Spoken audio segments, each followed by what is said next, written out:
recording? No. I guess the recording is like you already got that mastered. So in theory, you don't need to test it or anything. Just it should be. I mean, this is the way we did it the last time around. Actually, we probably shouldn't invoke the last time around for good luck. Let's just we'll just go with it and pray that everything works. I think it will, though. I'm sure it will. Sounds good. I can hear everybody. Yeah. I think Lestat, just remember you got to keep your mic going, because that was the big issue we were having the last time around, is you kept getting, I think, kicked out of the call or something because it was. Oh yeah, it was because the computer got suspended and that stuff like kicked me out. Yeah, so you got to keep your computer awake. Yeah, keep moving the mouse and stuff. Okay. Yep.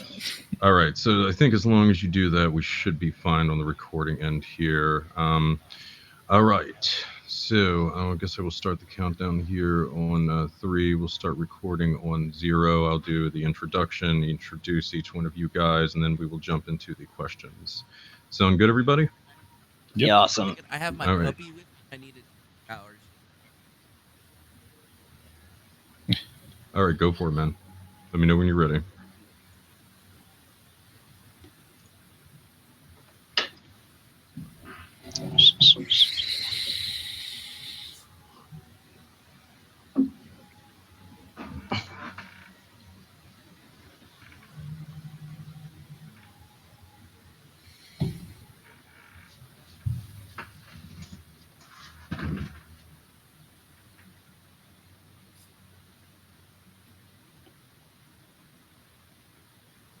Besides, we've got the Q shaman watching over this recording. I mean, what could possibly go wrong with that kind of spiritual force?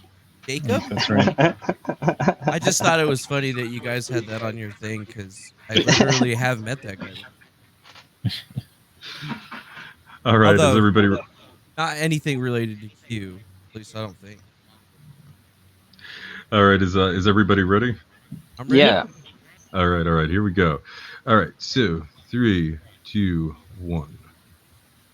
Hello, folks, and welcome to The Farm, a podcast dedicated to culture, parapolitics, and high weirdness in all its many forms. This is your host, Recluse, aka Steven Snyder, the longtime curator of the Visip blog and author of A Special Relationship, Trump, Epstein, and the Secret History of the Anglo-American Establishment. If you like what you hear here today, be sure to check me out at visupview.blogspot.com. That's visupview.blogspot.com. And procure a copy of that book and my other works at the Farm's official store, which is at thefarmpodcast.store. That is thefarmpodcast, all one word, .store. And please consider signing up for the Farm's Patreon. You get 2 additional full-length shows per month. That's between 3 and 4 hours of bonus material with exclusive gifts and content. All right, guys, today's show is a roundtable one, and it is going to be epic. I've got 2 returning guests and 1 new one.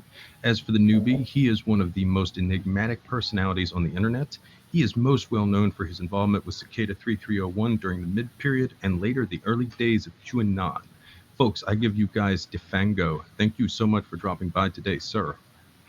Good to be here. Thanks for having me. All right. Also joining us is the chief of graphics for Cicada 3301 during that same phase. It was during this time that he also encountered Defango as well as Thomas Schoenberger and the early QAnon operation. More recently, his work on Q has been used by the likes of Vice and HBO in the documentary Q Into the Storm, while he has also contributed to the TEDx Mid-Atlantic Conference on Q. Folks, I give you guys Lestat. Thank you so much for dropping by again today, sir. Hey, man. Awesome to be here. Thanks for inviting me. All right, and our final guest is a serial entrepreneur and data activist. He is also co-founder of TEDx Mid-Atlantic in Washington, D.C., and has been studying disinformation campaigns for well over a decade. Most recently, he has been doing some incredible work on tracing the origins of QAnon.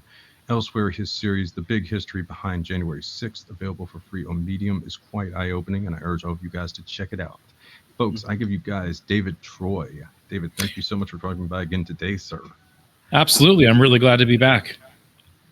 All right, we are going to be all over the place for this show. It's going to be great. We're going to get into Fango's side of things and a few of the topics we've already discussed here on the farm. From there, we're going to talk some Benjamin Fulford, some Bruno Borges, the mysterious NESARA Movement, and the mighty I Am. To wrap up, we're going to delve deeply into John McAfee and his recent death. Hopefully, it's will all make sense once we wrap up. So, with that, let us get going here. All right, so Defango, I wanted to give you a chance to go over some points that Lestat and I talked about the last time he was on here on the farm. So first off, what's up with the allegations that you knew Brittany Kaiser of Cambridge Analytica? I met Brittany Kaiser of Cambridge Analytica in like 2017, 2018 period when I was actually going to music festivals. My therapist also happens to be friends with her, and they heard me discussing a lot of what was going on with the election and my point and takes on things since I had actually been involved in the Obama campaign in 2008 and in 2012. I had like a understanding of who she was because they said that this lady named in charge of Facebook or whatever, but that's about all I knew of her back then. And then later on, we actually met and talked and discussed things because she obviously had a little bit of issues with some of the things that she was saying that actually happened, and it actually caused a lot of issues for her personally. I think in her personal life because a lot of her friends hated her for things that she did to make money, but in reality, when she came out and she was saying some of the things that she was saying, she wasn't being all the way upfront about it. Being a person that was actually there, I could be like, yeah, yeah, no, that's totally doing. I mean, they were talking about being angry at the Trump campaign for her helping them, but they didn't discuss how it was, basically 8 years of them developing this stuff for the Obama campaign, where it was actually used, most readily, I guess, the most damage online, but I wouldn't, not like negative damage, most or more or less like damage actually like utilizing the online platforms in a ways that hadn't been seen ever. So it's just kind of a continuation. I don't really know her, personally. I think I met with her, talked to her one time, and we had a discussion. And outside of that, I don't really know her, period. I just know of her story, and it just so happened to be there during it. Now, could you get in a bit more to your role with the Democratic Party and the Obama campaign? In 2008, I volunteered for the McCain campaign and the Obama campaign. The Obama campaign called me. They asked me to go to New Mexico and be a volunteer. So they had somebody pick me up in Tucson, and I headed out there to New Mexico. And all I ended up really doing was I started off answering phone calls and knocking on doors. They found out that I was good with computers, so I ended up fixing people's computers and assisting them, entering data in something called the MPG van, which was basically how they keep an understanding of, who they visited and, all the different voter data that was associated with it. So for most of 2008, that's what I was doing. During the election day, I was just kind of like walking around meeting people, and that was the first time that I met another character in this entire thing, which his name's Trevor Fitzgibbons. I reprimanded him for wasting internet during this precious time, and like walked away. But for the most part, it was a small gig. I didn't get paid any money. And in 2008, they hit me back, and I was helping run Twitter accounts for the Obama campaign in Arizona, basically, like Twitter different colleges and uh, just different areas in there. And all they would basically do would be what would ever be pushed out by the main campaign trails, and all we were like human cogs in the Obama machine, and how they were, utilizing Twitter back then, and how they were, like on the forefront of basically like human botting all of these astroturfing online. Like, it was pretty eye opening for me when I was, watching and then, being involved in it and actually like running the accounts and things of that nature and helping them develop better ways of doing it. To me, it seemed like, like a lot of people were working on Facebook. I wasn't a big fan of Facebook. I actually love Twitter. Like I wrote a thing on Twitter a long time ago for a magazine uh, called Ninja Video Mag that I actually talked about this. But Like I think that it's really interesting what people say that I did with the campaign, but then the reality is very different. Like I was drinking beers and posting on Twitter, man.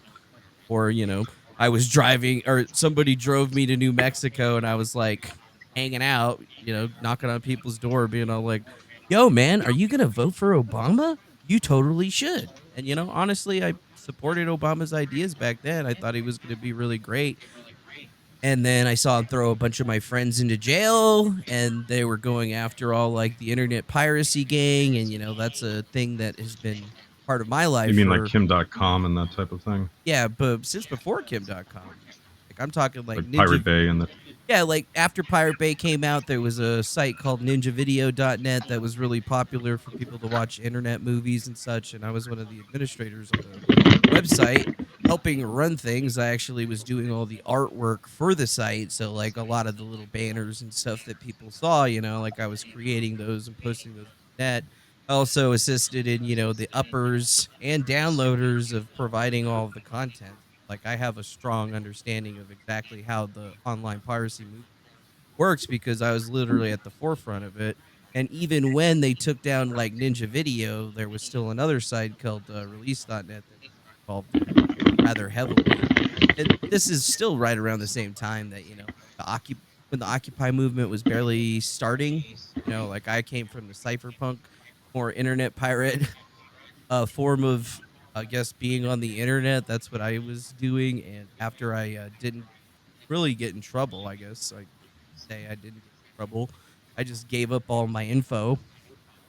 Like, hey, if you guys got anything on me, and nothing ever really came out of it. So never worried about it. When everything left. So, how much, like in your estimation, would you say, the Obama administration's policies led to the radicalization of the, I suppose, kind of online privacy, advocates, people that were involved with piracy or some of the cryptos and that type of thing? I think it was a big shock to a lot of us, like, because we thought that they were going to be different about it, but I think it did fuel the fires big time because we started seeing these movements coming up almost like overnight. And to me, like in the 2007 period, because I've been following these crazy movements online for a long time, I've been following disinformation for why I know a lot about all of these little things is because, I Do you was mean just, like just disinformation or general or yeah, like disinformation.com? Just like I've been following conspiracy theories online, like the threads of conspiracy theories online for years. So I understand, like where I've been at, specifically in the online piracy like movement, like I was one of the main players that was probably like taking money out of those, Hollywood mother suckers' pockets, and I didn't really care about it. They took down my friends, and when they tried to take me down, they couldn't because they didn't understand what I was doing. And because they didn't understand what I was doing, they weren't able to really do anything to me. But they took down my friends, right? Those guys were making money and doing all this negative shit. And their whole idea was that, we wanted to change the world. We wanted to show people that we could do something, we could make Netflix before Netflix existed, I guess. And really, we changed like the online game in a very big way. And I think that the Obama campaign, like they were the main ones that were giving all of the power to the MPPA and the RIA to go after these individuals. And I think that there was definitely a redoubling. It was like way worse than it was during the Bush, or Clinton eras, if you really looked at it. And like after that, like they started going after Kim.com and all these other people. I mean, come on, dude. They were raiding folks, they were using the police like crazy Gestapo for the movie guys that, just wanted to make sure that they could secure their millions, even though us pirates ourselves actually went to these companies in Hollywood and we actually tried to sell them on, these services that now today, like they're pining to create, like Disney Plus and all this online streaming stuff. Like we created that shit. We made it work before anybody could ever think of it about even thought it would be able to work. And we use stuff like Mega Upload, stuff that was created by Kim.com to do it. And even now, like the government's still trying to extradite that guy for the shit that he did, right? And he's always been trying to say that he was never involved. And like I've said it for a long time, that's why he doesn't like me. I know he was involved. He was there. He's in the chats. He was understanding, what was being uploaded and downloaded and how things were getting uploaded to his site. Didn't care about fighting the man. And I guess you could have respected that ideology back then. Just that all of a sudden, these movements started getting, I guess, infiltrated. And I kept seeing it. When the Occupy movement came around, it seemed sketchy to me from day one. When I started reading into the 11/11 or the I am movement or this NESARA thing, I was like, okay, pretty strange. I remember looking into the Saint Germain and the Violet Ray and all of these different. I mean, I have evidence like of me looking into this stuff and talking about it for years. I've lost a massive quantity of videos on YouTube for my channel getting deleted.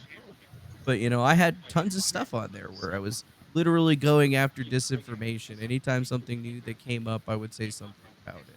And I was always trying to elicit to people not only that disinformation was real, this is how these people are doing it, this is the methodology that they're choosing. This is why you shouldn't trust X, Y, or Z about this person. I always delivered the right kind of stuff to it because I went from the piracy area and then I had to change everything because, I figured if I stayed there, I would end up in jail.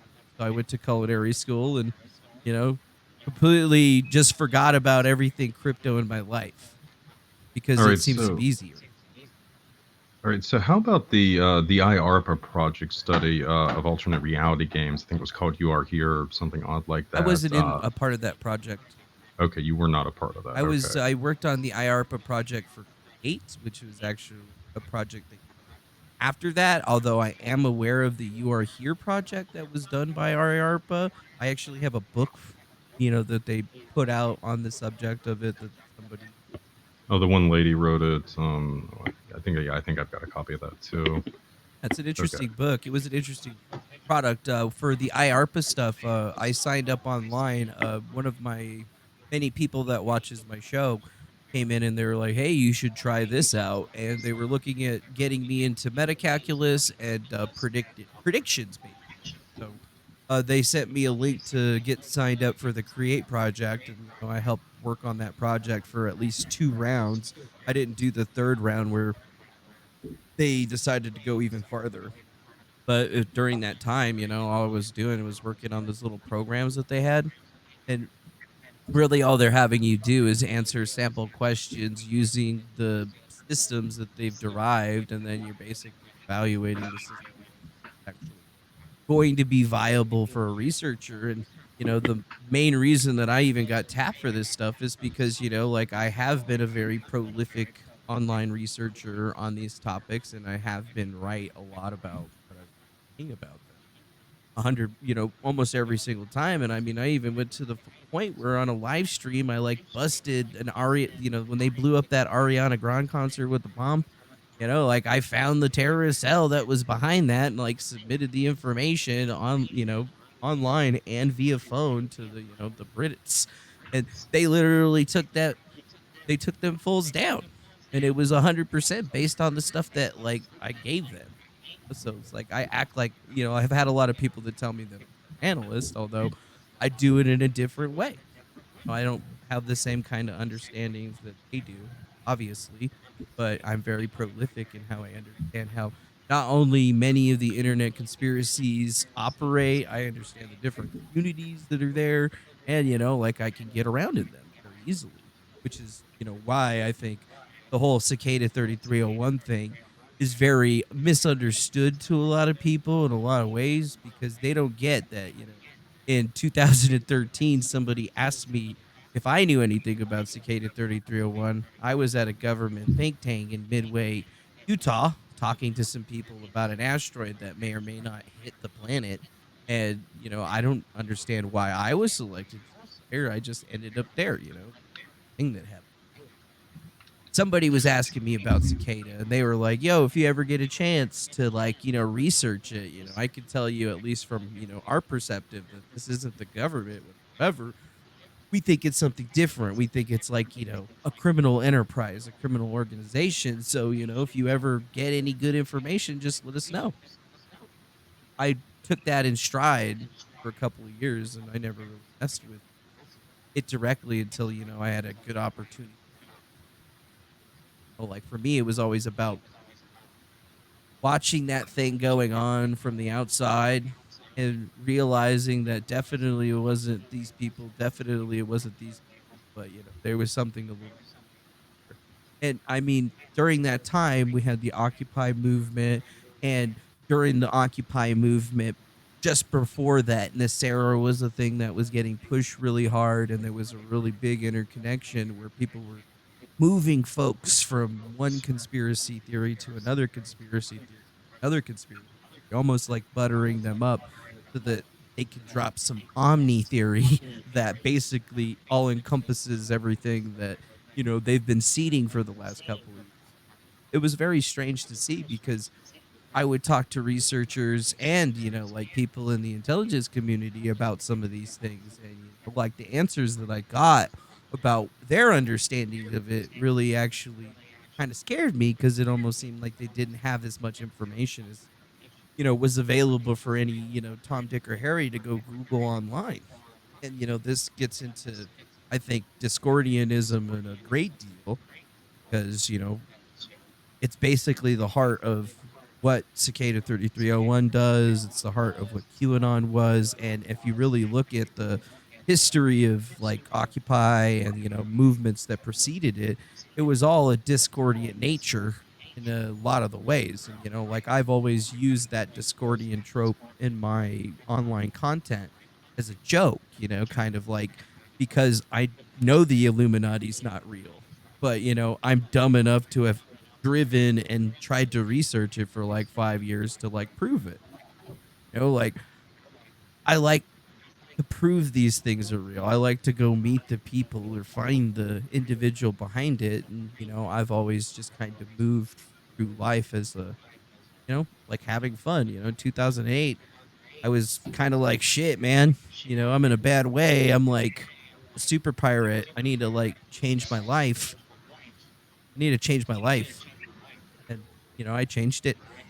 Just kind of forgot about a lot of things, then went on to doing other things. And in 2012, I kind of stayed out of the Occupy movement because I realized that it was a fucking psyop and people should be behind it. But back then I didn't have the range that I do now. I wasn't posting videos on YouTube. Back in 2007, 2008, I was live streaming on Stickam. Different things that were done then. So how about shadow brokers? I'd seen some allegations that you potentially had some kind of involvement with them. I've spoken to somebody that has talked to about actually being a shadow broker. When I was at DEF CON, I got approached by an individual. Won't say any names or anything like that to respect their privacy, but there has been people arrested in association to this whole shadow broker thing. But I remember them asking me what would be really interesting, and I was like, "Hey, 9/11, you guys should get all the 9/11 documentation. That would be really interesting. That would be something that I think I would like to see." And comes a few months later, the shadow brokers released this gigantic Veracrypt file of a bunch of different locked Veracrypts that basically they're releasing, and kind of like a system where it's like you got to donate money to them to get to a certain level and then they'll unlock it or give you the keys.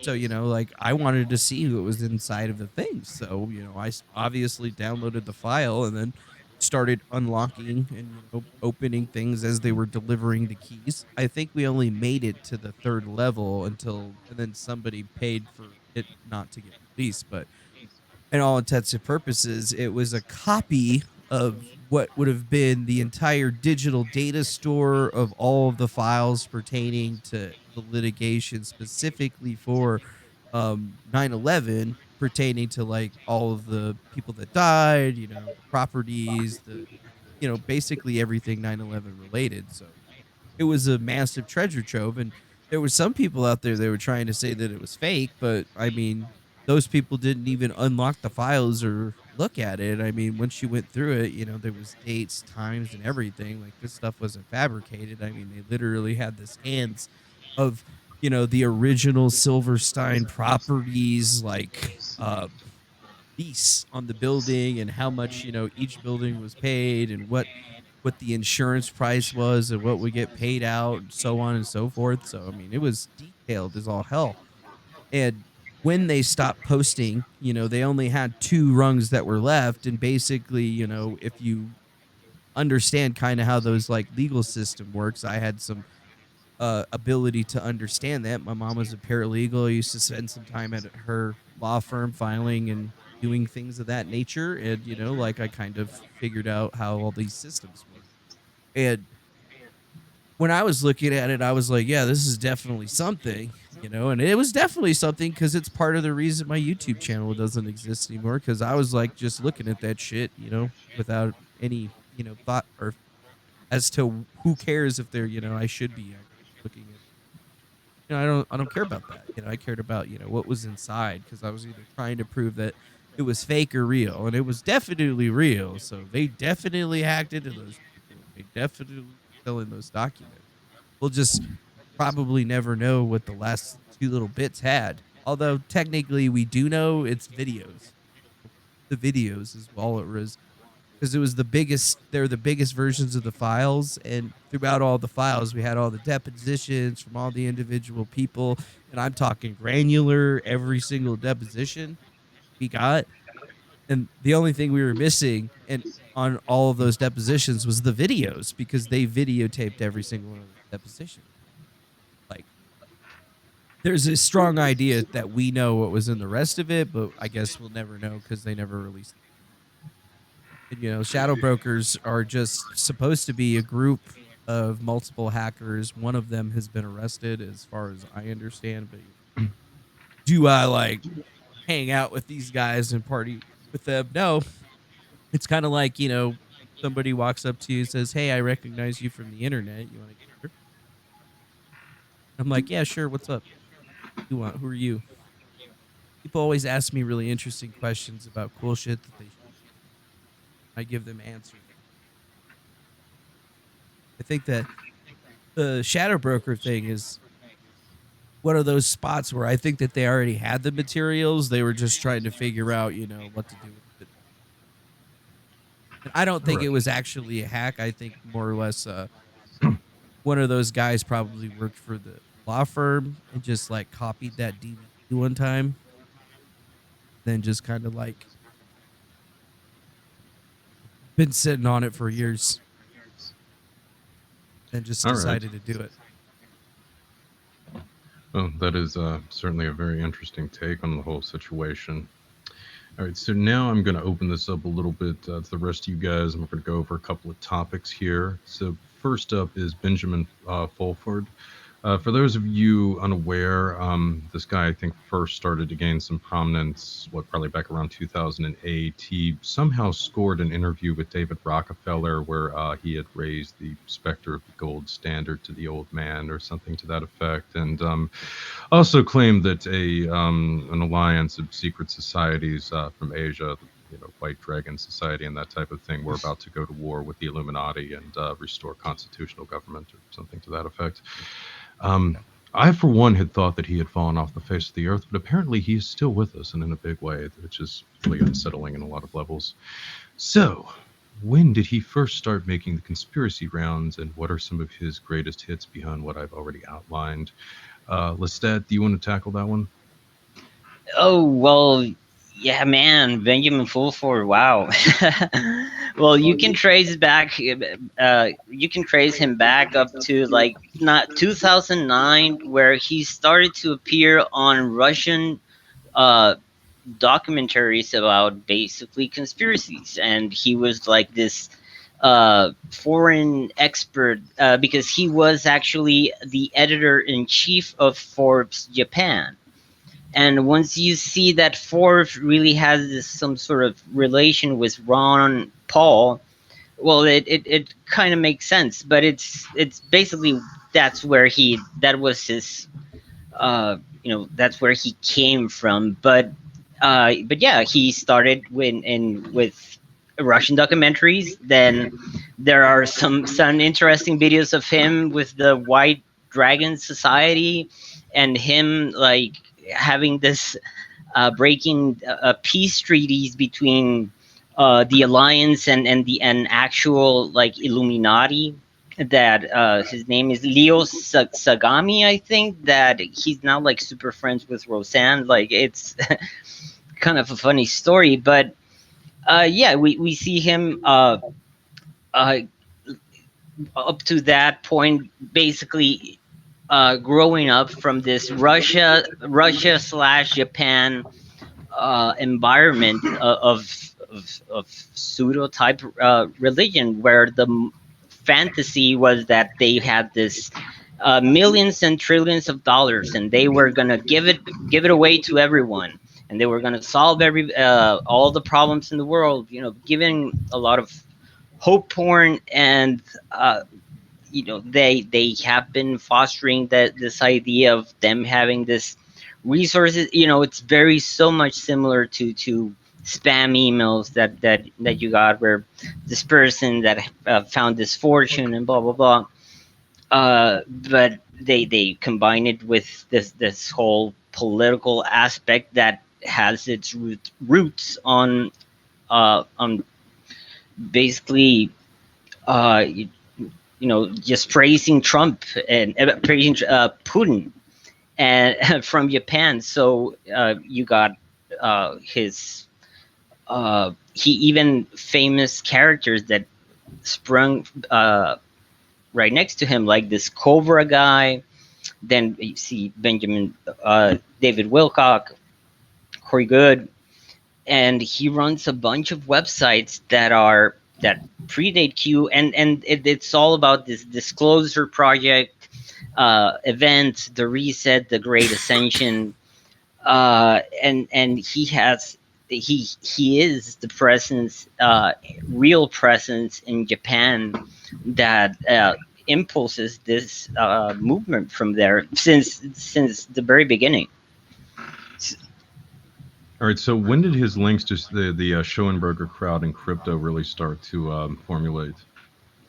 Well, you got the first mention of all of them with crypto when the character McAfee shows up, and Robert David Steele gets a real gets basically they lure him in.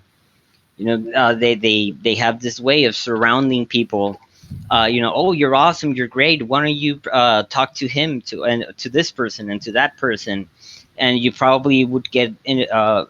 Those people would be women, and they would be talking to you very nicely. And you know, that's when you see that Robert David Steele, and one time where he goes to Japan, and by his own you know, by his own words, paid by one of Benjamin Fulford circle to, you know, he went to Japan just to visit Benjamin Fulford. He did this. He mentioned this in an interview with Victor's Libertas. He was in Japan. He mentioned that he went to visit this princess that Benjamin Fulford introduced him to. I don't know, but he mentions that he was the biggest Trump supporter, and how they were coming up with this gold-backed cryptocurrency, and how he's meeting the original crypto guy, and that's how he mentions, and the crypto guy 2.0, and he's talking about McAfee. You know, but maybe I think that's a topic for later. But I think that's one of the, besides the that there is some sort of myth or relations that connect Cicada in some way with the surgence of cryptocurrency or to Satoshi Nakamoto, but those are just urban legends. You know, it's but it is like a lot of people believe that. I've seen it. But yeah, but I don't know if like you want me to go into the McAfee thing right now, or I will save the McAfee thing here for a little bit. Defango, did you have anything to add about Fulford? Yes. Fulford was, in my perspective, came up really big in 2007 when he got into the Project Camelot situation. And, I had been tracking him online basically since he first came out because obviously the White Dragon Society thing that he was talking about was just a reinvention of an earlier Just to NESARA trope. just to interrupt you for a second, for those of you, I'm trying to decipher some of the, translate some of this for the listeners. Project Camelot was one of the big UFO things that kind of got going, I think, around 2006. It was an outgrowth of Project Serpo, which is a very controversial thing that came out in 2005. The mysterious series of emails that went by anonymous whistleblower who used the pseudonym Request Anonymous. So there's a lot of interesting things about that. Camelot was one of kind of the offshoots of this, and then later Project Avalon. But that's really interesting. Fulford was involved in Camelot. Like, when was his involvement in that specifically? 2007. Okay. First went on there with Jeff Rand. And even more so, like he was one of the Okay. main characters that was really pushing the IAM slash like 1111 style methodology on people. And back then those guys weren't really into crypto. It was like it wasn't until uh I believe 2015, not to bring up McAfee until later, but when McAfee started MGT Capital Management is like when a lot of this, when the first big resurgence of a lot of this UFO backed slash conspiracy driven stuff started coming back in a really big way. It was like from 2012 to 2015, like Fulford was still around and he was still kind of doing stuff. But since all of those 2012 predictions kind of went kaput, like all of those guys really lost a huge following during that particular time. So during that time, it almost seems like they were reinventing themselves and working on it. And in 2015, like I definitely remember that it was flat earth that everybody was kind of like talking Yeah. about. And there was a big counterpoint between flat earth and then there was the Benjamin Fulford crowd that was like going against them and then kind of developing the new stories with Corey Good and that's when they really like I don't know broke apart. Like 2015 it's like they got a huge infusion of money and the only thing that I could see was that like at the around the same time is when MGT started and McAfee was like going everywhere, like he showed up and Fulford himself, like I don't think I've ever even talked to the guy himself. He was sold to me as an individual that I could get, FaceTime with by Schoenberger because, if we do discuss, like what happened in the beginning and how I got into it, one of the things that's really that I found really interesting about how Schoenberger actually operated is he was trying to always sell me really strange individuals that I didn't like. But at that point in time in my channel, I hadn't like been very forward about a lot of the conspiracies that out there. I didn't have time. So, he was trying to sell me like Robert David Hill, trying to sell me getting with John McAfee and, Benjamin Fulford. It was almost like he had like a really big harem of different individuals that he was picking on. And I found it to be very strange that all of them seemed to be, what I would consider to be grifters and scammers in the UFO community. And Yeah. a lot of them also had overlap into these like other things where they were talking about like these anons that kept on popping up on your channel. To me, I thought that that was just a very strange turn of Uh, events. Let me ask you, did you ever encounter or hear anything about Matthew Mellon? No, actually, that name doesn't ring a bell. Well, see, he's an interesting guy. He's actually the brother of Christopher Mellon, who was one of the big poobahs in To the Stars Academy for a while. Christopher Mellon was big in the intel community and what have you. Matthew died, who was his brother, died in 2019, I think, from a heart attack while he was on DMT at a drug rehabilitation center in Mexico. It's a very strange thing.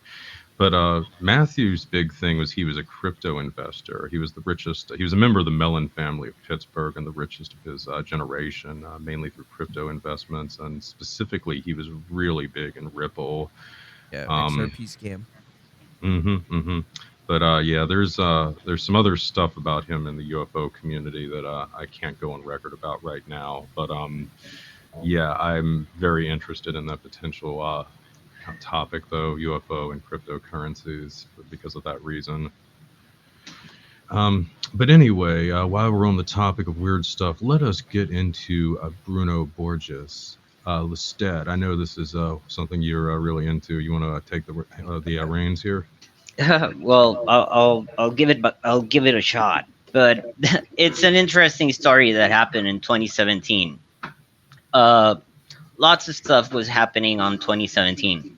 One of them, it came. I think it Good was show. in like the middles of 2017, that a news broke up from Brazil, and it was about this young man, a student of psychology, that mysteriously vanished without saying anything and left the room filled with uh, encrypted messages, 13 encrypted books, images of him with aliens, a giant statue in the middle of the room of Giordano Bruno, who is a, a philosopher. I don't remember the era, but it was, during the Inquisition. The Inquisition took He was burned at took the stake actually in 1600. Definitely a big figure in the Renaissance.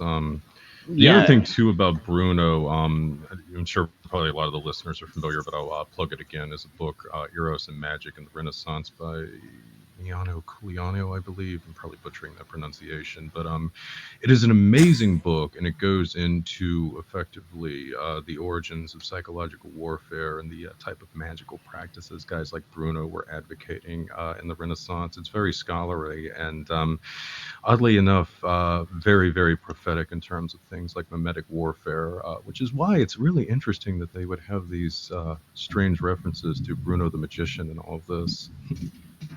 Well, I think that it's related to him believing that he was some sort of reincarnation of the actual Giordano Bruno, and that's something that maybe lots of people don't understand yet.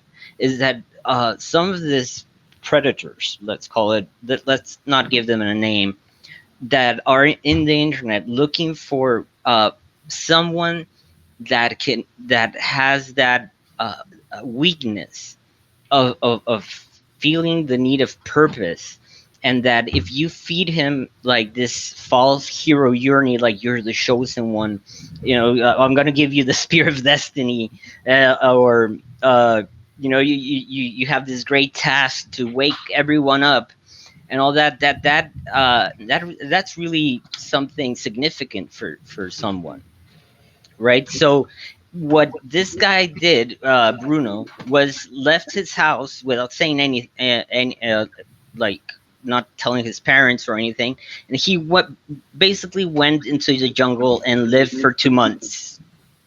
Now, there's a lot of shady things that surrounded this case, because when he left, there was this books that apparently there were some rights that were already being sold on, but that's nothing. That's really not like the important part. The what we're focusing here is that it was an event. It was a 100% inorganic viral event that was produced by the same network that has came up with the disinformation that we've been dealing with. It went on every truther channel. It was this big inexplicable event, because journalists from Brazil went and took video of his room, and it was something really amazing, just filled with codes, really enigmatic. The statue, and just in the footage, you can just see a bear. Just for a brief second, you can see the logo of the Cicada 3301 there. So it was not it was something that it wasn't even like directly referenced. So it felt like, oh, it's the Cicada, and that avalanche into making it even bigger. uh, when I met some of the people involved in this, they told me, they sold me the idea that they were going to introduce me to Bruno because he was writing Liber Primus Part 3 and other things. But that's in short words, that's what happened. He really left for 2 months. When he came back, he really looked like he spent 2 months in the jungle. And I really think that even if the circumstances around him were warped or were taken advantage of, at least he really believed what he was doing. Because I had a chance of meeting him, and actually we became friends. I was actually going to help him in a project until it got a little weird. Uh, and this whole fight started, and he just parted distance. But it was something that went global, that it's still even being talked about. And it's just one of many examples of things that maybe some people never realize where the source of that, particular event that really hit the whole world. And you can find hundreds of videos and articles written about it, and where it come from, and tell me if that network is not capable of creating those kind of viral one-hit wonders. Absolutely. Defango, did you have anything to add on this subject? Yeah, when Bruno actually showed up in this whole thing, it was March of, I believe, 2017. Like, just right around the same time we were doing all of the spear bullshit, uh, is when Bruno came up. And from my point of view at that particular time, like I still hadn't had any direct contact with like anybody like saying that they were proper cicada. Like this was around the same time that I went and picked up the spear, and all of a sudden they were having this other thing happening. So it's like I was in the middle of going and getting the spear, and then in another country, this Bruno Borges guys came up, and like Lestat, I immediately, or like Lestat was saying, I almost was immediately like drawn to the cicada thing there because I was like, oh, wait a minute, is this something else that they're doing? Is this something else that they're running? And I've put out the Yeah. emails and things that they actually I've had with these people during this time, and like for the most part they weren't telling me much of anything, but they were saying that they could get me connected with them, get me in with an interview and stuff. And they even tried to set up like what it seemed to be like an interview with the guy, but it ended up being somebody else entirely. This was like the first indication to me after I had gone and done the spear stuff that things weren't all that they were cracked up to be. Like I already had like many reservations after the spear things. If you want to hear that story, I'll tell it to you. I think it's important for people to understand how these guys operate because I'm not the only person that's been through it. There's another guy I just sent Lestat over, fat smattering of all his emails and shit too. And not only does it show like how these guys operate with individuals, like you can see it happening over a multi-year period where it starts in 2015, they're going after this guy, and then they get this guy all roped up into doing stuff, and then all of a sudden they're Hmm. you're seeing them draw me in, and you're seeing how they're talking about drawing me in, and how like the whole thing is actually set up because on a lot of the points they try to say that I was involved with them from day one, but that's just simply not the case. Like with Borges, I think that he was probably getting talked to by Thomas and being led on to do something because they had already seen how successful the cicada stuff that I was doing. But I found out later that even with the stuff that I was doing, they were manipulating the content, buying subscribers, and buying views on videos, which was mostly undoubtedly the same thing that they were doing during the Bruno Borges campaign because I mean it went viral and shit. It just didn't make sense as to why it would have. And with Bruno, he always seemed to have like, like this entire big grandiose plan about it. And it didn't really make sense to me until a couple of months later when I learned of this movie that they were trying to talk about. Like they kept, Thomas was bringing up a Sony deal. And, technically it wasn't Thomas that brought it up first, actually. It was, Michael. Michael Levine, one that actually brought that up first when we were having a discussion about, Thomas, basically, strange situation. Bruno Yeah, was but the movie, yeah, just sorry to interfere, but the movie was, planned since like 2015, where we have evidence of them trying to sell to AMC actually first. Well, it's they Sony, tried to right? AMC, sell But to really? AMC, they tried to sell it to Sony, they tried to mm, sell it to um not AMC, but it starts with A&E or something like that. yeah, that's it. A&E. They were going to a bunch of different ones. So like when I brought into it, like an important thing to think about is that I didn't know anything about who these people were. All I had was the research that I had done prior, so I was aware of a character named Thomas Schoenberger, but I didn't have any ability to put a name to the face. So I met him in person and collected the spear.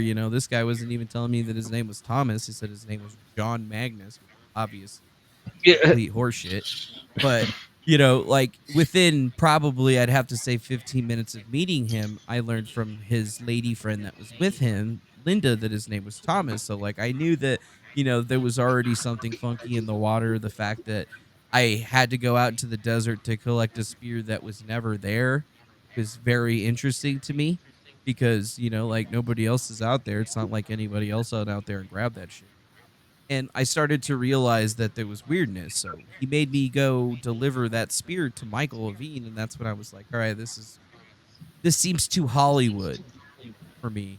I was like, this is really strange because I'm talking to the Kit Kat jingle guy. I know who this dude is. Like Hans Zimmer just left the house as I was like coming up.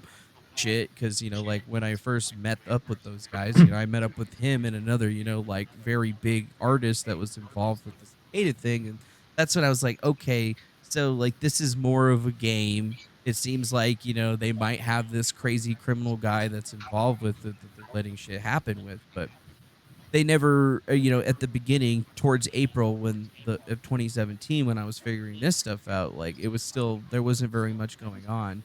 And like they kind of went dead right after the Bruno Borges thing happened, and I did the spear thing, then Bruno had his little I'm going into the desert. It was basically like everything was set up for June 1st, right? And then I believe that the whole entire thing was that was supposed to also coincide when like Bruno was supposed to be showing back up on the scene, and they were supposed to be moving forward the puzzle in some kind of way. But that all ended up kind of getting flubbed because people figured out that the whole Bruno thing was exactly what it seemed to be.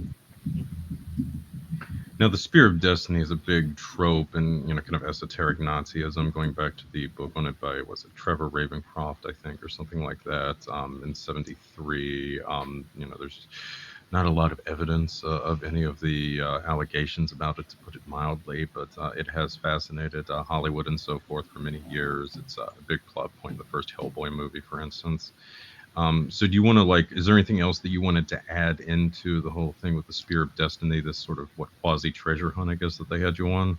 Well, it was strange to me because I was aware of the first time that the spear had shown up in Cicada lore during like the 2015 2016 period with the guy they called Spanish Fag. Like I was aware of the post there, so I already knew that there was gonna be something kind of strange. When the spear thing showed up in the puzzle, I acted very excitedly because I wanted to play the character that I wanted these guys to think that I was super into whatever they were talking about, even though my ultimate goal was always to expose them, and I did so in a very interesting way using the raid. And I was very aware of like the Spirit of Destiny, and I always thought it was kind of funny. If you've ever seen the movie Constantine, the Oh yeah, guy yeah. that finds it is a guy named Manny, Oh Mexican yeah, guy yeah. named And I think it Manny. was Constantine I'm thinking of, and not Hellboy. Yeah, Yeah. yeah, yeah. You're right. So like in Constantine, like he's just a Mexican guy that finds a spear in the desert. So already there was kind of a strong connection to that to me. And then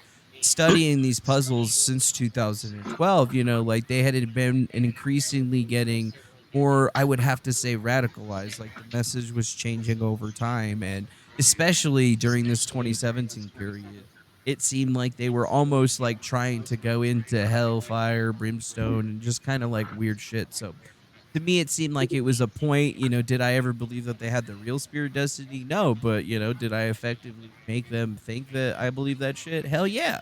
Like I have pictures of me with that shit, with my friends doing all kinds of ill shit.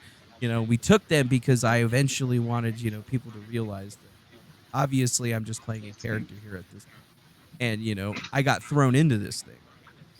I was looking at what they were doing with the Spear of Destiny, and I thought, like, okay, they're trying to get more esoteric, where they allegedly had me, where they allegedly hit it follows along with the actual Spear of Destiny story, where people talk about a tank commander who, found the Spear of Destiny and then secreted it off to his tank base that was nearby. And basically, they hid it there, and that's where they were hiding it from like the Nazis and everybody else. And there's actually stuff that you can find out about, or you can go online and read about, where there's this conspiracy that follows along with it. And that was one thing that I had noticed, is that conspiracy in particular has a lot of direct roots back into UFO, the same Yes, UFO I was cult about to guys, point that and it out. has all That's these things. And to me, that was a main, like, I was like, all right, there's something here. I was like, not only am I getting sold individuals from this, conspiracy, this UFO conspiracy group that's, like I haven't been able to get. I was like, this guy seems to be like, I don't know, connected in some way. And then over the next couple of months, after I delivered the spear back to Michael or whatever, over the next couple of months, that's when Thomas's whole entire demeanor, the way that he was talking about the puzzles and everything changed. Like it went from, he was like acting like he wasn't involved with it at all, to being, he was like, okay, you passed the test, you're ready to be in the inner circle, so on and so forth. And they started telling me about what they were going to be doing in the future. So, like, you'd say, hey, there's going to be a new puzzle around here. We want you to, like, make videos and shit about this stuff, and, be like the voice of Cicada, in the sense that, you're putting out, relevant stuff to the individuals, but we have to take care not to, solve everything for people. To me, it seemed like it was an interesting gig. I was working at the time anyway, and nothing was bad yet. Like I hadn't researched very far into Thomas's backstory. I didn't, like, pull his background check or anything like that. Like none of that stuff happened, and I didn't start feeling any kind of like strange taint from that situation until June 1st, and it was very quick. Like June 1st, these guys sold me on going on to Jimmy Church's radio show. And then all of a sudden, this Who Spoofed the Seth Rich Files thing happened. And, I didn't have any idea that it was them in the beginning. I didn't know that they were even involved with it. All I had was people say, hey, these two idiots named George Webb and Jason Goodman apparently found some Seth Rich files. You should go check them out. So, like an idiot, since I was bored at that point, I was like California at the time and just kind of sitting in front of my computer. So I went and watched that shit. And then this is when things started really coming a little more clear to me about what these guys actually were. Because the Seth Rich is this Files like thing around the happened. time of the Port of Charleston LARP? Yes. Yeah. All Okay, of this okay. stuff is all interconnected. And it's And for very, those of you like listening, 2017 was when this unfolded. Essentially, what was it, a dirty bomb threat or something that they had called in that shut down the Port of Charleston? yes, that's exactly what happened. So it was Okay. like, that was the Which major thing, but the Seth Rich Files thing happened 2 weeks just before that. So it was like them topping the big crazy shit that they did 2 weeks before that. Yeah, that's all very interesting. The timing of all this stuff. Yeah, they Um, timed it. It was all yeah, planned. the 2017 in general was like a banner year for a lot of this stuff, along with 2012. So, in that sense, not very surprising. Well, when you Um, look at them and what they were doing at that time, like they were literally feeding, like disinformation into fear. And like at that point, I was just talking about like the stuff daily. Like I was always talking about Seth Rich, other things that I was talking about. was this around the time Kim.com also got in the Seth Rich stuff? Yeah, he came into the Seth Rich Okay. stuff. And it was funny because like I had only told Thomas that I had, known of Seth, or I'd known of him.com through my exploits over at Ninja Video. And Thomas all of a sudden, was like, I guess, feeding these other guys information where Jason Goodman was like screaming that he wanted to talk to like Kim.com and shit. Weird. And it just so happened Kim.com followed me on Twitter. So like I just like messaged him and I was just like, yo, can you call these guys right now? All right. So the well, only that's- thing I had ever messaged to him on Twitter. That's interesting. All right, so while we are on the subject of weird stuff, we're going to get into a group that Dave has been profiling lately, and also one that we've already mentioned a few times on here. That's the NESARA Movement. So first off, Dave, what are the origins of this thing? Yeah, so as you know, I've been tracking a lot of stuff having to do with the gold standard. And what's interesting about sort of 20th century history with this is that it kind of keeps coming up again and again. And so if you want to kind of trace it back to the origins, there was a meeting in 1910 at Jekyll Island in South Carolina to form the Federal Reserve. And so that kind of set up the basis for like the Federal Reserve System. And then when the Depression happened in 1933, Roosevelt wanted to implement the New Deal, and he realized he didn't have enough money to do it. So what he needed to basically do is decouple the dollar from the U.S. gold reserve so that they could basically make more money to, fund the New Deal program. So he did that, and everybody got pissed off. And so all these industrialists like, J.P. Morgan and Dow Chemical and Remington Firearms, all these companies, big industrial firms, got really pissed off, and they threatened to run a coup that they were going to do using this retired general, Smedley Butler. And I know many of your listeners are familiar with the business plot, as this episode was called. And it was all basically rooted in the desire to get back on the gold standard. So this kind of bubbles through history, and we see that the John Birch Society was founded fundamentally around this. And then we also see this come back up again in 1980 or so when the Hunt brothers tried to corner the silver market for this, basically the same reasons. It's this concern about inflation and the dollar and these dirty central bankers, screwing with everybody's monetary supply. So basically, the most recent iterations of this have been kind of rooted in what we've seen with QAnon. But also there was an episode in the late 1990s and early 2000s called NESARA that kind of bled into the Occupy years. And what NESARA is, it stands for National Economic Stabilization and Recovery Act. It's also been called the National Economic Stabilization and Reformation Act. And what it was based on a proposal written by an economist named Harvey Francis Barnard in 1996.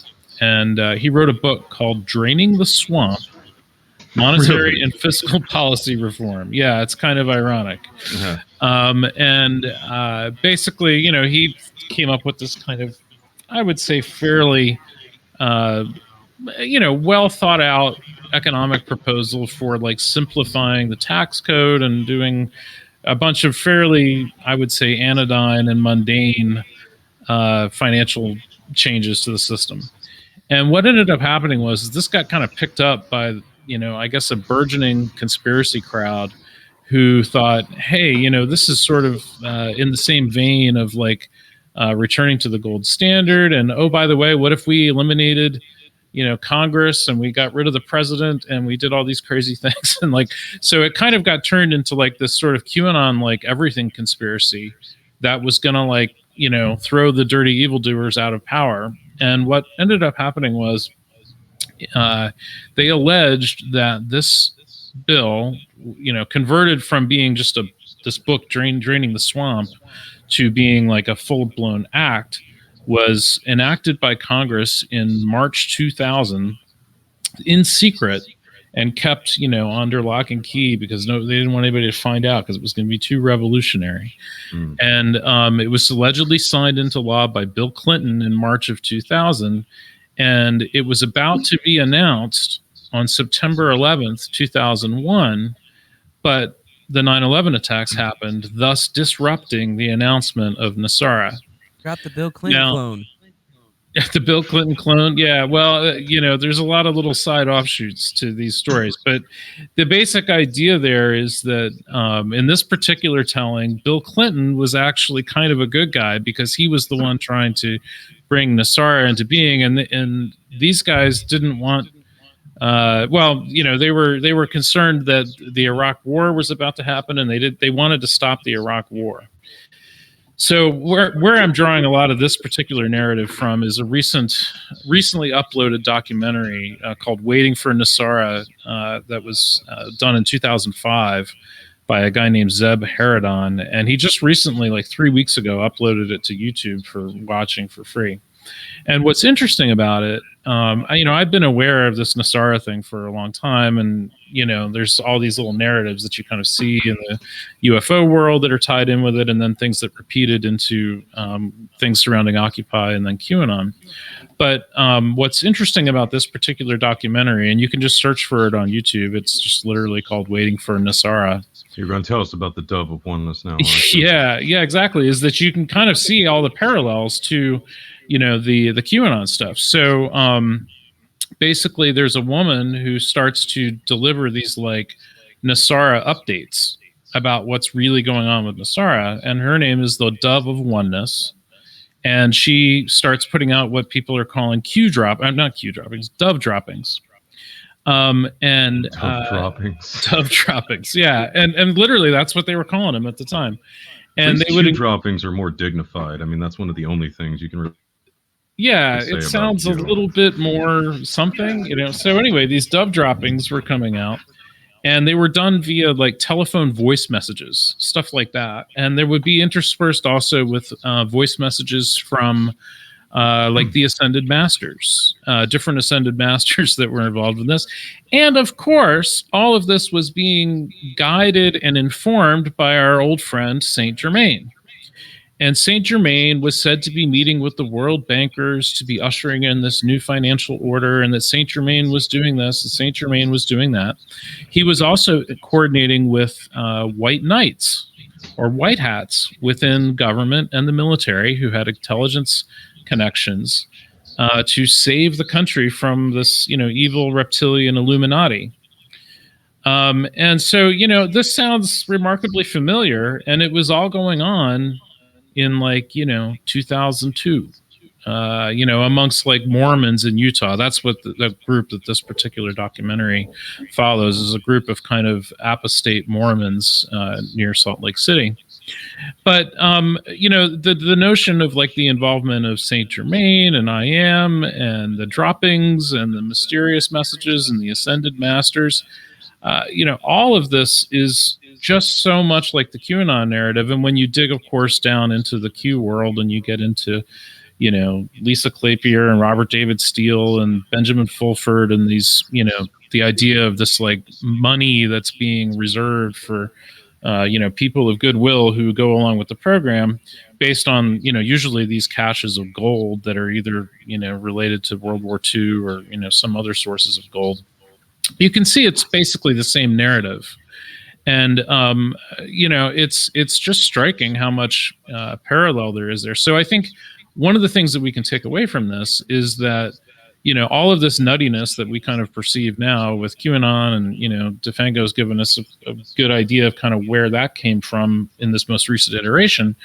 It's not new. It goes back, let's say 20 years at least, to something that's really almost identical in terms of its structure. And the same kind of promises and sort of, hopium that's being peddled. And, it's all kind of rooted in this gold standard thing that is also tied into the I Am theosophy and the I Am cult. This particular person that was doing the Dove of Oneness thing was this woman named Shani Goodwin, who was a follower of the Ramtha branch of I Am, the Jay-Z Knight branch. And she went on, of course, to become a major Trump supporter. And she purchased her, or was that, I'm just going to say, that might be Elizabeth Clare Prophet that purchased the ranch from Steve Forbes. But it's all tied into, the Ron Paul universe and the Steve Forbes libertarian kind of stuff. And for whatever reason, this, network has persisted. I would say easily since the 1930s to today. And so we're almost 100 years in now, and it just kind of keeps coming up as a different kind of outcropping. Every 20 or 30 years, there's some new version of it that kind of comes out into the world and does crazy stuff. And this is the most recent versions that we've had, is like NESARA and QAnon, and then there's variants within those worlds too. But I just thought this documentary was really solid in terms of creating the ability to see that very clearly, as opposed to like, sort of digging through all of the different online resources that, sort of point in that direction. But this just makes it extra clear. So highly recommend folks check out that documentary.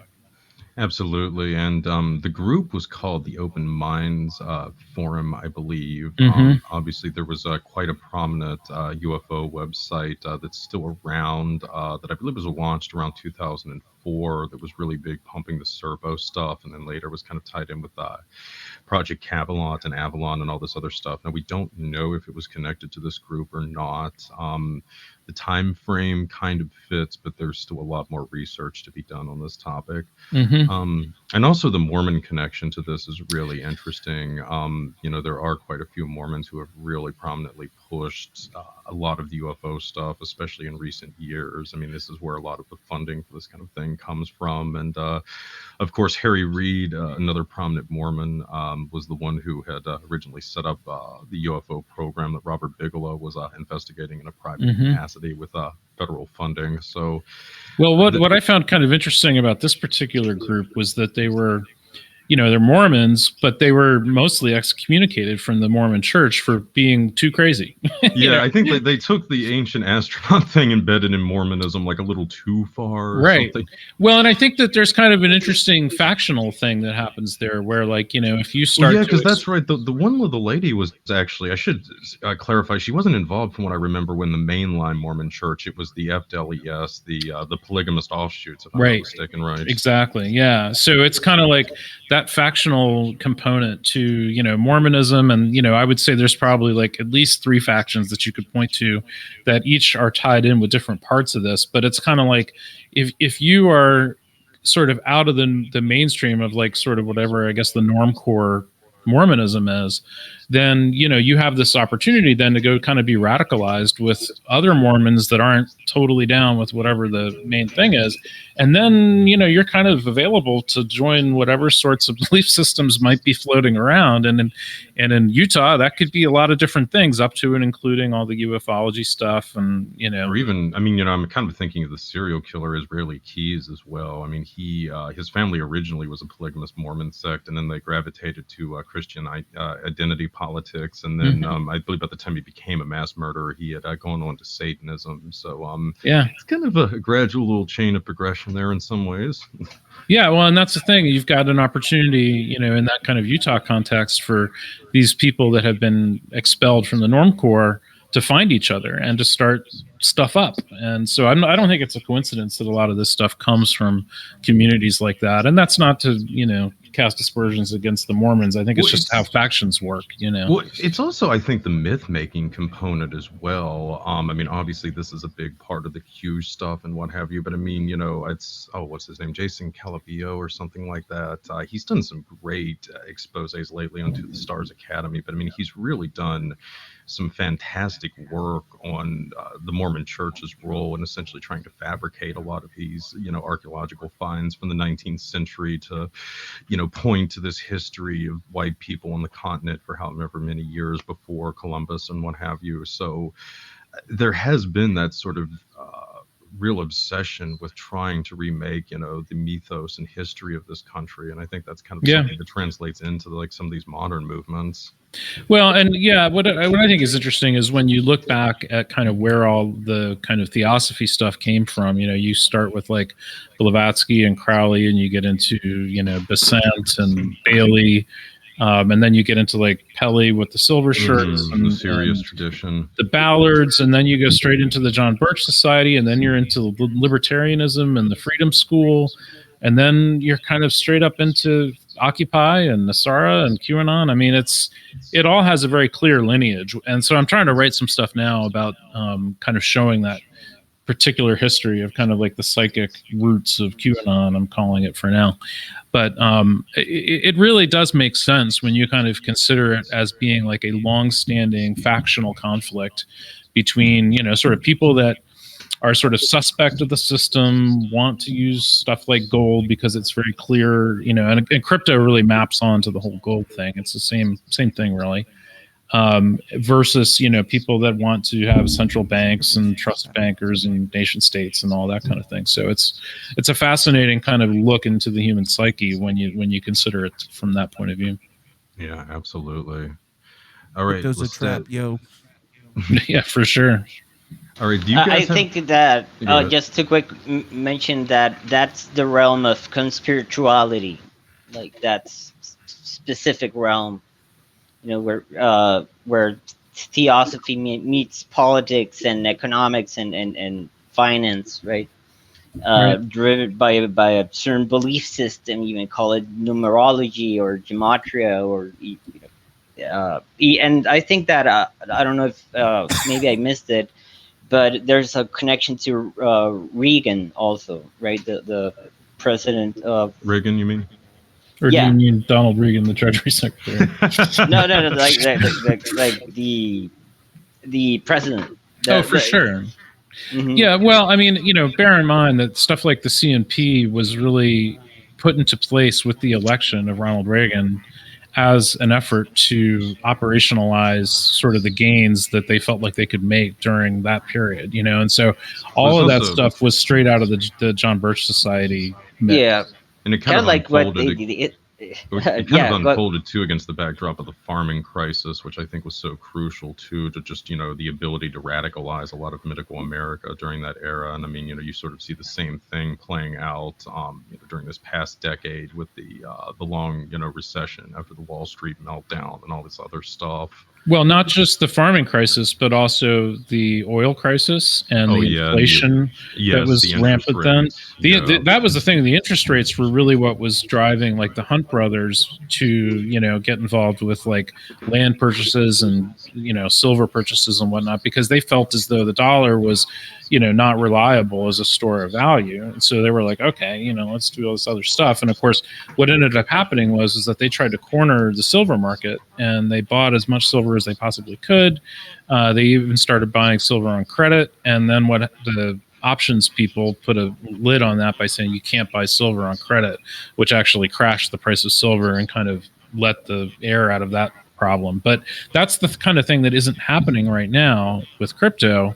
And of course, you know, it has been a little bit smacked down in recent weeks by China's announcements about, you know, their controls that they're going to put on crypto. But at the same time, like, people are buying crypto on credit using all kinds of complicated, unregulated mechanisms.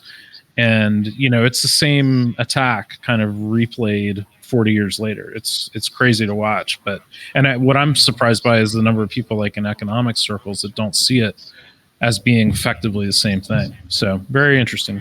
Because they're not paying attention. You know, absolutely. When I say crypto is a, you know, trap, you know, like it was a trap that was designed for the banks in the beginning. You know, specifically, I am only talking about Bitcoin. I am not talking about right. other cryptocurrencies that exist. But, you know, like what I see happening and what I've been seeing happening over the last couple of years, specifically in the crypto market, has been this resurgence of a lot of these you know, existentialist, theosophical individuals starting to push themselves into it, because it's almost like they're trading off not getting their payoff from the NESARA and just using crypto as their next, you know, like viable scene. And, you know, we've seen so many different individuals use it in that way that it becomes really strange when, you know, some of the best of us aren't even paying attention to it. No, I totally agree. And, you know, my feeling is that this is kind of directly playing into that whole kind of I am, you know, kind of willing things into being kind of mode of thought. Because if enough people push enough assets into something like Bitcoin specifically, then the value will go up. And you can kind of make that happen doing the stuff that, like, you know, we've seen out of Elon Musk and Michael Saylor and, you know, Peter Thiel and the rest of them, who have been trying to kind of like run up the price of crypto, even though while those assets are fundamentally unregulated right now. I mean, if those assets were even a little bit regulated, it would be securities fraud. It would be pump and dump. But as it is, it's just weirdness, so nobody pays any attention. It's crazy to watch. Yeah, every time I like think back at what happened in the 2007 to 2008 period and the, I guess, resurgence of cryptocurrency, it pains me that some of these people don't realize that the people that wrote this stuff were pirates. Yeah. They did it for piracy reasons predominantly. The main thing that was set forward was that it was good, but nobody ever looks at the trap aspect of it, and it's not to trap people; it was always to trap the banks. It's always been a Well, thing. it creates this irreconcilable conflict. Like at some point, somebody's going to have to make a decision about this. It can't just be let to run on forever. So True, but that's the thing is that now it forces it's like the same thing that we saw happen with technology in the 2000s when everybody was trying to push stuff to be online but nobody wanted to be there just yet. We could have done a lot of the stuff that we did back then, but it was like businesses and people that were stopping us from doing it. And crypto is beautiful because it really did kind of like slap the banks in the face because it does say, "Hey, we can do what you do for free." And I'm not saying that they could do it for better because, like in order for any cryptocurrency to be even be viable, in my opinion, it needs to be able to clear the transaction threshold that Visa, MasterCard do. And unfortunately, we've had how many years of crypto and still not a one of them can meet that actual right. scene. And until that happens, crypto's not really going to go anywhere. It's enough of a nuisance that they're using it to unregulatedly trade and it can be tracked, which is where all these big gains are coming from. But it doesn't stop any new random individual from creating any new random coin, and we've seen it happen over and over again. Like I've been Mm-hmm. involved where it's like, oh wow, we just created a couple of $1 million out of nowhere, this is ridiculous. But like that kind of power is dangerous, yet it's going to take a little bit more from, I think, our under the banking system that we have until that we're going to actually see something. And sure, they're already working on what they call SDR chains, which are going to be the government backed style of Right. crypto that are, Sovereign. yeah, sovereign Yeah. for each man. Fiat bitcoins and stuff. Yeah. Yeah, like that's what we're going to be seeing in the very near future. That's not something that isn't too far away. I see. I mean, within the next 2 years, in my opinion, is when it's going to happen. And like I've argued with John McAfee about Bitcoin shit. I interviewed him on my show one time. Actually, it was amazing. I was asking him about if he was going to eat his penis because of his Bitcoin prediction, and like we were talking about the original creators of Bitcoin. And, he tried arguing with me about it. And I just laughed because, obviously, I know more than he does about this kind of thing. I've been in it since, the very beginning. And I've realized that there's so much in the crypto community that is negative. There's so many scammers in it. But a lot of the same scammers are the same ones that are coming from the low community. And Okay, Right. to jump in here for a second, so to get the timing here of everything, like I believe it was like what 2013 when you had like the first really big collapse in the Bitcoin market, right? yes, And then like you're saying kind of like around 2015 you started seeing like a lot of these, kind of alternate like communities jumping in, like the UFO type ones, and promoting the crypto market, right? yeah, like so it was like 2012 is when after the Mount Gox thing happened, like crypto had been really, really low. Nobody was really Hmm. doing anything. And then there was the resurgence. It was right around the same time that XRP was popped up that all of a sudden there was this like trend that like the whole entire market kind of started shifting, and then we started getting what we would call crypto shills. We just like insane people that didn't know anything about what they were talking about, but they were getting very, very big. And it was really strange because we would watch the crypto shills do their stuff with the different crypto, but then they would start feeding in UFO talk, and then they would start feeding in other talk from known conspiracy outlets. Like they'd be talking to like David Wilcock and shit. And it Well, would do just you think it was like, I mean, partly because they were bringing in, let's just say, like these internet influencers like Will Cock or potentially Schoenberger or people like that to try to pump up the crypto markets that help bring money back in?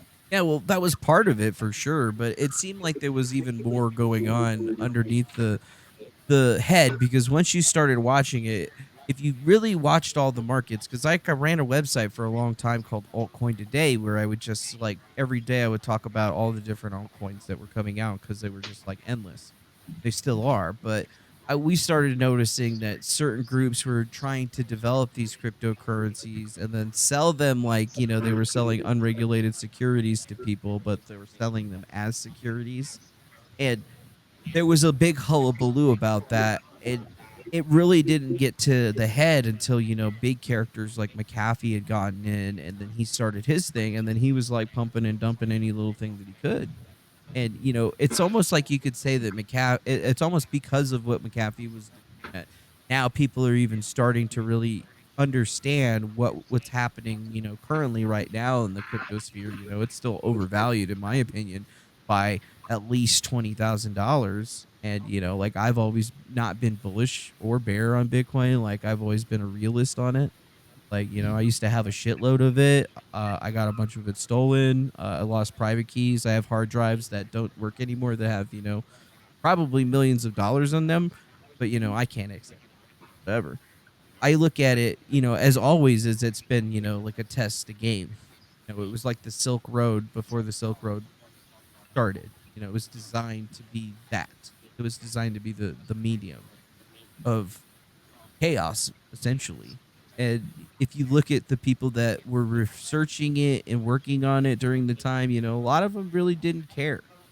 Like, nowadays they act like they do, but You back saying it was then, kind of like that Discordian current or something like yeah, there that? was like the same kind of Discordian wave current on it, because the people that were trying to put up Bitcoin, the people that were building it together, there was multiple people. There was one guy that, did most of the coding and stuff, and he's the one that's disappeared. Everybody, I guess, pretty much knows now that Craig Wright did write the right paper. Cobra's not going to come and say anything. He's not going to dox himself on that particular sign, because there's other shit in his life regarding piracy that would put him probably in jail if he came and showed who he actually was. So, like, in a lot of ways, like, Craig Wright is the author of the white paper. He is probably the guy that was requested to do so, and he just got a big win for himself. But does he have the private keys for the 50 bitcoins that should we all know Satoshi owns? Like, everybody could say that Satoshi has millions of bitcoins based on the Satoshi hashes or whatever, but I could be honest and say that some addresses that they say belong to Satoshi are actually mine, and I have the fucking DAT files and wallets for them. So ultimately, I think that what people have forgotten about this is that it was a Discordian thing that was done, but it was never meant to be in the same thing that we're. It's never meant to be the thing that we're seeing it be now.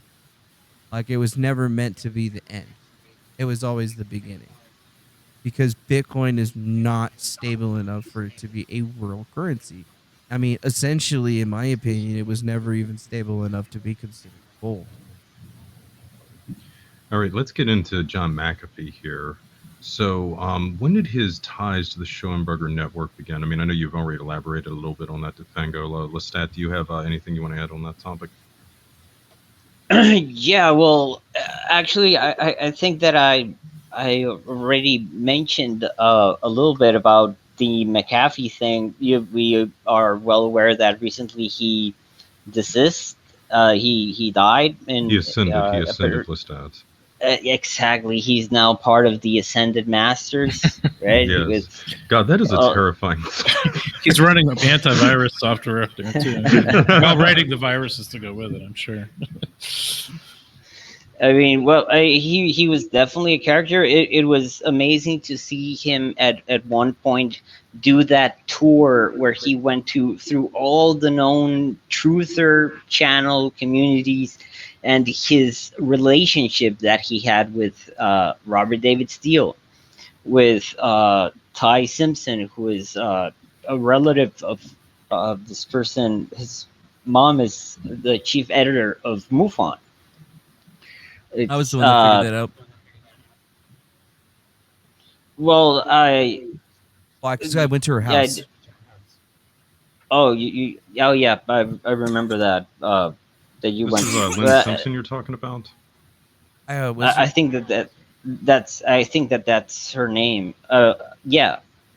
She was the MUFON official who was what Ty Simpson's mother, correct? Yeah. So Mm-hmm. like Exactly. that was a fun time because all those guys are together. I know Lestat was talking there, but you got to realize that Ty and all these guys are interconnected in a big way, and they've been working together since at least 2012.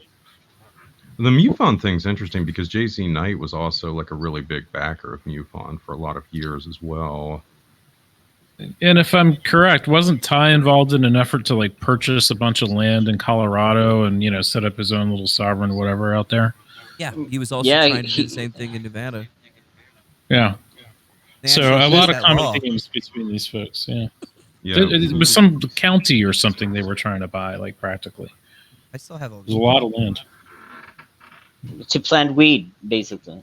Yeah, Yeah. they were trying to And like do make their crypto own stuff. plantation, have their own little crypto space. It was very interesting. But Ty was the one that was always talking about it. He introduced me to a lot of other individuals like that had came out of it.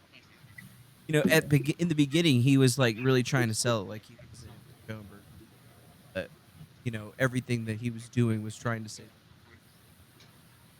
now, how close was Ty Simpson with McAfee? According to Ty, they were really close. They were constantly, talking on email, discussing things. And in emails, like that was one of the things that I noticed. Early June of 2020, when Ty first was injected, like he came up out of nowhere, and then he was representing himself as a cicada and being involved, and he was the first person to talk about McAfee, saying that McAfee's one of my friends. You should get on with Robert Dale. And then immediately after Ty was saying that shit, and then you got Thomas coming in right on the back end saying basically the exact same shit. So it was like they were trying to butter me up and like get me to accept the different people. They were using multiple characters in order to do And it. at the same time, RDS was doing business with McAfee. I mean, during that time, that's Yeah. what he talks about when he goes to Japan with Benjamin Fulford. And even Fulford mentions him. There's this interview that is actually translated in Japanese, where Fulford interviews RDS, and then they bring this whole topic back up. I actually made a quick video about it. And yeah, go ahead. You know, based on that, if you go back, it was like 2016 when RDS was doing all this stuff, and he was a target of mine. Like, he was somebody I wanted to get on the show and, kind of like figure out what his deal was because I didn't trust a lot of the stuff that he was saying. And he was always with Fulford, and then he was always trying to sell McAfee. And then originally, when I started talking with RDS, that was one of the first people he was trying to sell me to, like saying he was all connected with. You've looked at how RDS has spoken on his like Phi Beta Iota blog for a couple of years.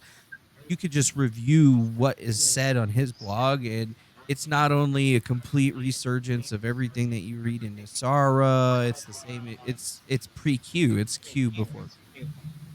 Yeah, Same he's stuff. basically the essence of Q. Even the Hillary prediction, it came from him, right? Yeah, that was the That's first. That it, was the simple. person. So like when I Hmm. said that I was like looking for information that I thought that would be big. I was searching online. I was running actual different pieces of software to try to like figure out what would be trending. And I kept on coming back up with the fact that people wanted to see Hillary Clinton arrested. So like that was one of the main things that I knew that could be used to actually get people to interest. From what I understood about the cicada stuff and how those guys were actually look back at FBI and on or Meg on, they always had the same kind of approach on how they did it. They just never really went all encompassing. It was always very focused on certain things. Like they would only pick one topic and then they would fix that character to that one topic. So like Cicada was a Well, some character, FBI Anon was a character, Meganon was a character, and then they would have their characters And then they had their wrangle of like YouTube channels where they would feed the individual characters certain channels and then like kind of mix it around like that. So it seemed like it would be an organic growth because somebody was posting on 4chan, but essentially they would be posting on 4chan, they would have their friends blowing up the posts on 4chan, and then they would be sending the information to the different channels via, sock puppets and saying, "Hey, you should check this out," or "Oh, look what I just found." And they would rope people in very meticulously this way. And if you really watch it, since 2014 is like the beginning of when RDS and Robert David Steele and this Benjamin Fulford. That's when there's all three of those guys are like starting to coalesce on the internet. And it wasn't until 2015 that it almost seemed like they actually like came together and started doing stuff in a big way. But you're saying like a lot of this had been in the works for a while, though. Yeah, I'm saying that they've been working on this stuff for a while. Like they had been working on projects, their Glass Bead game actually, and I think that there was another channel, American Intelligence Media, with Betsy and her husband. Those two run a bunch of different channels. They just pitch shift their voices on all the different channels, so you can't really tell it's them. But Well, going back like a little further, like would have Ty Simpson, for instance, would he have potentially been involved like in Camelot or Avalon with Fulford? Yes, He was? Okay. yeah, he goes Like he back told you that? far. Yeah, he Okay. goes back far, and he says that. I think he actually sent me a picture of him too, with like wearing some sort of that wasn't Illuminati, like Masonic robes with somebody rather important to the conspiracy movement. So it's like, Was he into Yeah, Discordianism too? yes, he was very Discordian, everything single way. Like his whole ideology is really, I don't mean to take up a bunch of time, but I'll explain it. He was calling himself Frank Bacon, and he was trying to say he was the reincarnated version of Francis Bacon. And his whole ideology is that he was using other people to write his story. So he was embedding himself in every single person's like narrative that he could possibly find. So his idea of writing a story was having people write about him through his endeavors of going on and being on all these different channels. So he had an active like ability, and he was actively going to just every different YouTube channel that he could find to try to like build his story. And it was in a lot of the ways very similar to how Thomas and the gang were used, because they would create a pseudonym like John Magnus or Frank Bacon or Pistis Sophia. They would create these like buffer characters that they could hide behind, and then they would interchange them. So like they could talk to one person, but they would talk to that one person as three different people. And Well, Francis Bacon is another alias for Saint Germain too. that's correct. If you didn't Correct. know that, Of course yeah. it I is. did So- do that. I was actually researching Saint Germain for a long time, which is why a lot of this stuff to me I think is a little strange, is because in early like 2014 I was looking into Saint Germain on my YouTube channel because I had been diving into the violet ray and the flame of light and sort these things, and I actually wanted to meet the people behind it. And I had met some really crazy guy at a music festival who was proclaiming that he was Saint Germain, like wearing purple and shit, and the guy straight up disappeared. Like he just left his guitar and then vanished. Nobody ever found him again. And I took his guitar and it had a bunch of Saint Germain shit in it. It was really weird, but I was like trying to figure out, like what caused this guy to go off the deep end, because I mean, he was like literally he thought he was Saint Germain, right? And I wanted to understand more about, what was going on in this guy's like ideology and head, so I started researching the Saint Germain, mythology, and saw how interconnected it was to all of this stuff. And I remember doing like an invocation to Saint Germain, and like strangest thing happened is like within 15 minutes of me doing this like weird internet chant, I'm walking down the street to work, and literally a guy walks by me and he was just like, "Oh, hey man, can you help me out real quick?" And I just said like, "Why, who are you?" And he was like, "Oh, I'm a 900-year-old vampire, my name's Saint Germain." And it was some Awesome. crazy shit, like, and a while later, when I started working on the Tangri 137 puzzle, which is what actually got me into the puzzling thing before the Cicada thing, actually, like I started solving that thing, and the Saint Germain stuff was coming back up again. Like people were trying to feed it to me, and I thought it was really strange. So when Thomas was trying to use the same Saint Germain mythos, I was like, I either have met the guy that's actually behind, this entire like conspiracy over the last, couple of years, or, this dude's probably just as crazy as that one person I met at the music festival.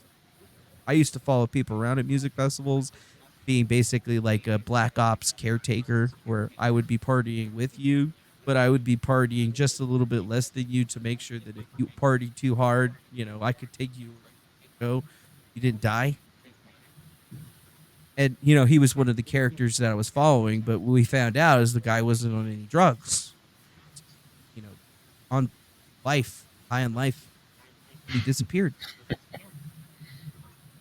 Don't know where he went. He left his car. He left all of his belongings. He just disappeared He into the ascended forest. clearly. He clearly ascended, although we never found his robes. That was the only thing that we saw. But the Saint Germain thing is very deep because even when I finally went to Linda's house, which is the person that Thomas was living with when he was in California, when I went there, she was all wrapped up into the Saint Germain too. Like she was like it was the weirdest thing. She was doting on him and doing everything that he asked without question, but she would bitch. Like unbelievable. Like a rage that you have never seen ever in the world. Like they say hell hath a woman scored. She was like that times 1,000. And it Well, was, anybody that could put up with living with Thomas, I'm sure would have some issues. So, yeah, I guess. I mean, I don't know, but she was all into this stuff too, And even more so is like on her computer, her computer was like seemed to be like this source of like information for a lot of different things. And I think that, for a long time with Thomas, he was trying to like get himself out of a bad situation by creating another situation. But this situation that he had created before is so much deeper, If you really look at like what was actually happening at the beginning of it. He wasn't just playing me and playing a couple other people. Like he was playing a lot of people all at the same time. And just the ability for like a criminal mind of that magnitude to exist to me still scares me. I attribute whatever is happening with that man as being like demon shit, demonology or something, kind of like Dark Lord of Hell, like Belial the Lord of Lies is taking over that guy's fucking soul or whatever. And maybe that's not real or whatever, but we were talking about Constantine earlier, and I've always wanted some cool shit like that to happen, right? you know, essentially, like some crazy cosmic, stuff that would prove that either God exists or, there's aliens or something. In this particular respect, all I've found is that I just find criminals, right? Like I think Thomas is like one of the craziest criminal minds that I've ever encountered. And I've encountered some interesting people in my time. Like the setup, this whole Saint Germain thing, how it interconnects and is interwoven with all these other conspiracy theories. Really, it's insane to think about. And you sound like a Absolutely. crazy person when you look at it, when you talk about it, but then if you actually really do the research, you're just Christ, like it could just be this fucking guy. What happened to this guy? What hit? He All got right. hit in the head. What happened? Yeah, I mean it's definitely insane with this whole milieu and the characters that show up in it. But to wrap up, let's get into McAfee's death here for a moment. So, he's been laying this narrative for a while that he was going to be suicided. Allegedly, he dispatched 31 files containing the sexual perversions of various politicians or something to that effect to 31 different people. His suicide then happened on the highly loaded date of June 23rd, St. John's Eve. There's certainly an air of myth making to all of this, in my opinion. What do you guys think? Lestat, you want to start off? Well, somebody posted in Instagram a big Q, right? So now it's gonna be his turn to be the Isaac Cappy of 2021. It sucks, but I guess that you that's what he that's that's the pay that's the price you have to pay for monetizing from that in the beginning. But I mean, I think that it has absolutely so much potential for being uh, turned into conspiracy. It's already been. I mean, it's already in 4chan. It's already on 8chan. Uh, Whoever posted that Q on Instagram is just following the same pattern as when Isaac Cappy died. Someone also messed with his social media. So it's just uh, things that another person related to this same inner group that is just a famous guy that was brought in to give validity to their crazy ideas or their crypto scam, whatever you want to call it. Uh, Things end bad for them, and they end up ending their lives.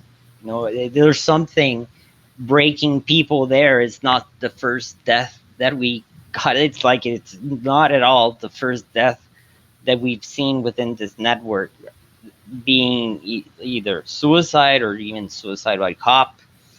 Uh, Still, I think that we're still in those process, or that those final steps, and where we can lay out the narrative correctly so people understand that that what's happening, or what we're trying to put out is that yeah, it's cool that you can focus on the faces that are put there to blame as whatever hate symbol you want to put them into, call it Q, call it Trump, whatever. But the people who did that, the people who, in my case, recruit me and made me, you made me part of something that I would have never been part of. If I knew what was going on, they're still there. You can see either one of our posts, or even Dave's, or I'm sure even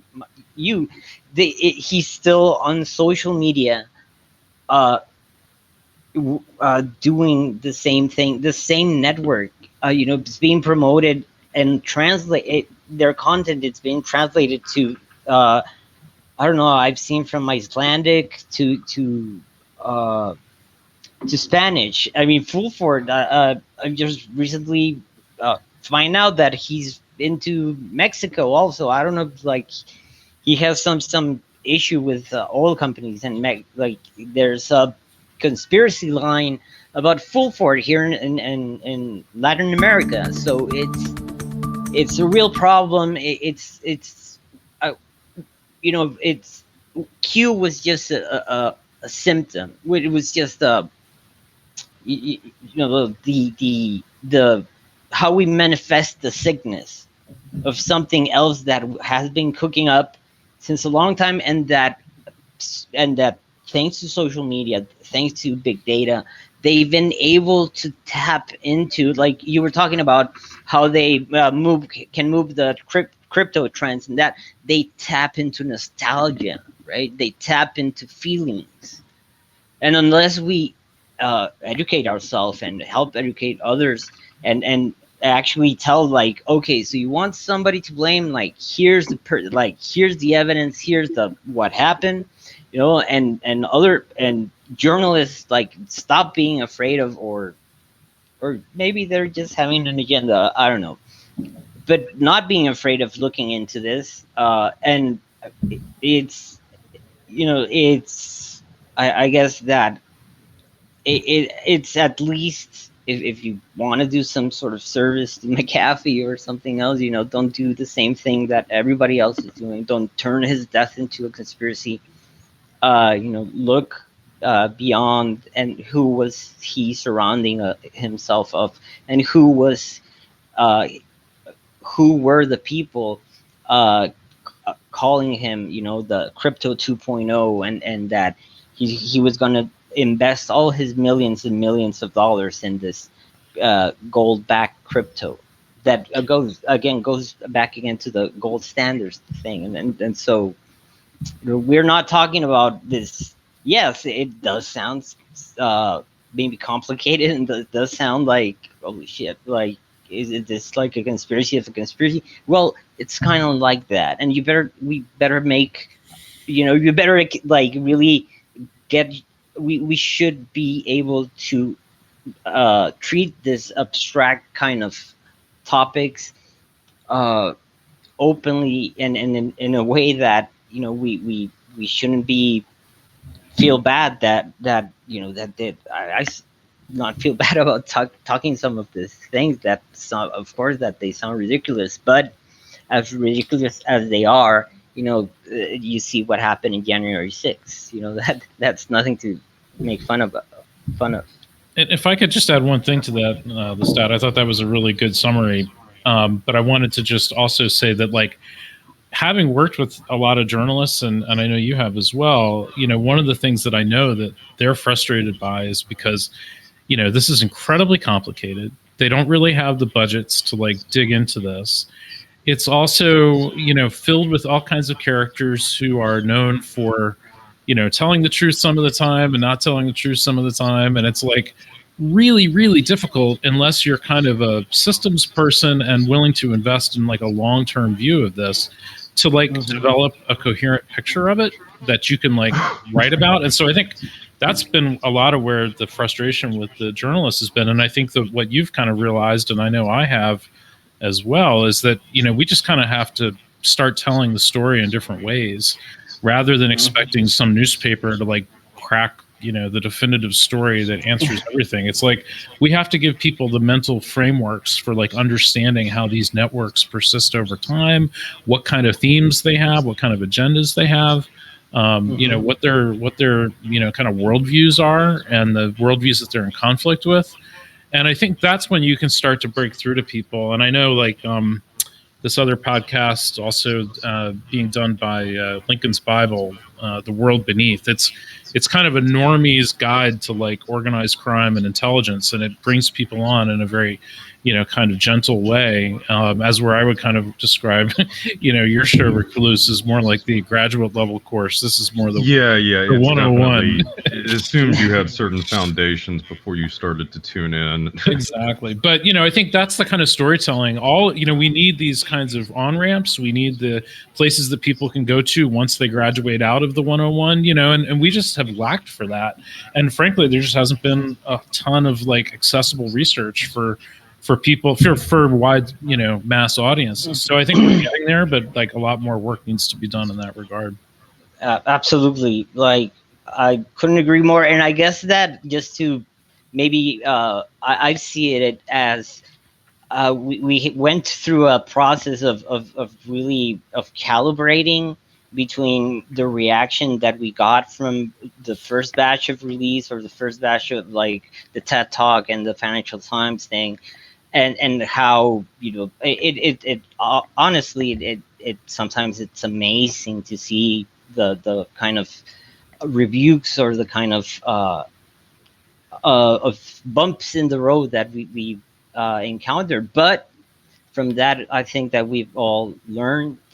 Again, it's not about making, we do get frustrated, but we totally understand that this is a freaking complicated topic, and people should reach out. And it's not, it's something that we're going to be able to prove, and it's going to be able to help others. And just because once you get the hold of the pattern and how they, you're available, you can see them like right away. They just pop up.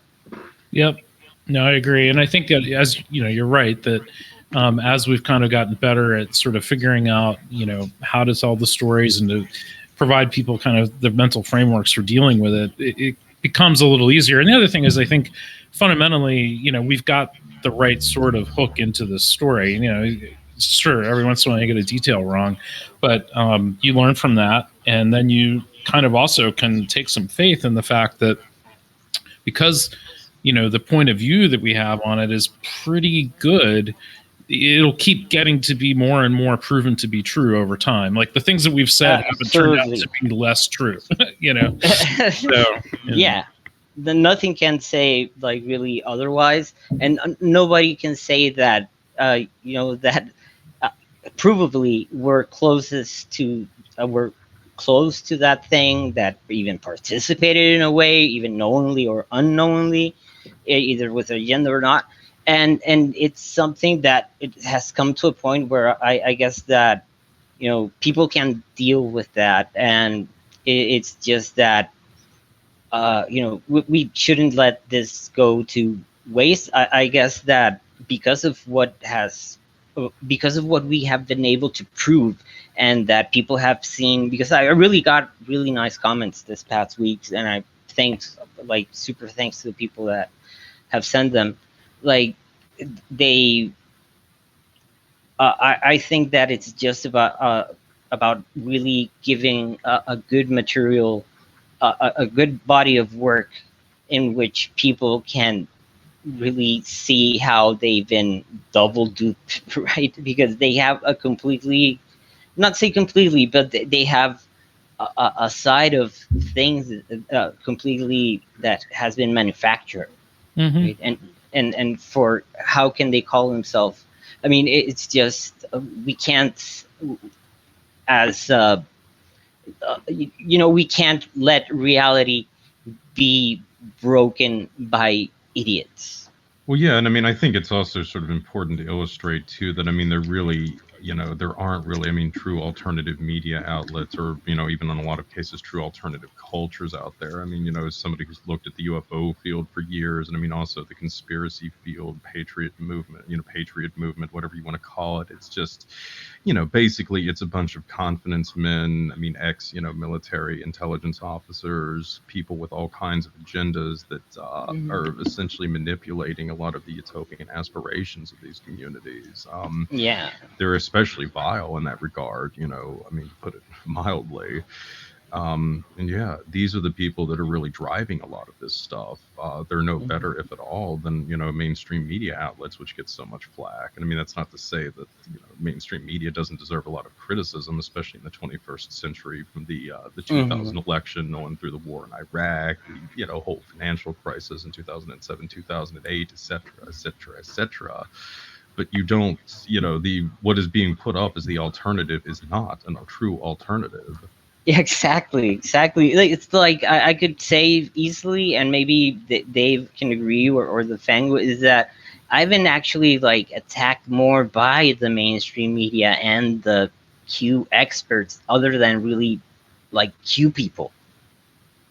Like, I've never really had any problems with Q people, that have come to the point that it's just been crazy. And it's not about pointing fingers, but it's just sometimes amazing. And I'm sure that other people have had, that experience. And again, calibrating what we say, how we say it, and just delivering a better narrative, that it's not so concentrated of maybe on what happened to me or what happened to someone else, but just the basic global understanding of, what, we were there, we study this also, and we we have this to back us up. This is the evidence there and there, and then we start sharing that narrative, because that's the right one, and then we can do kind of like the reverse thing that they did, that they seed someone, and they,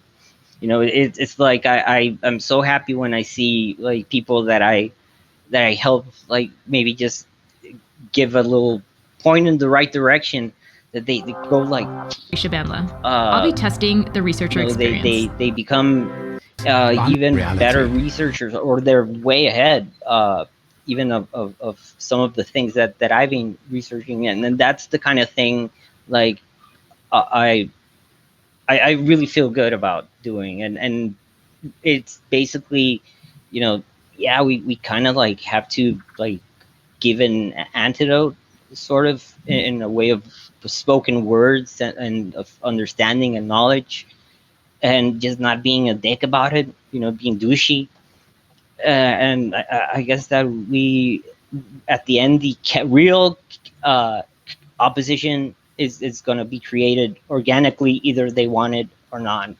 By either, like, it has to be. It's, if they get good on doing BS, we're going to get as good or even better at detecting it and calling it out and finding the patterns that's going to lead us to this networks, right? And not focusing on the people that they put in front of us.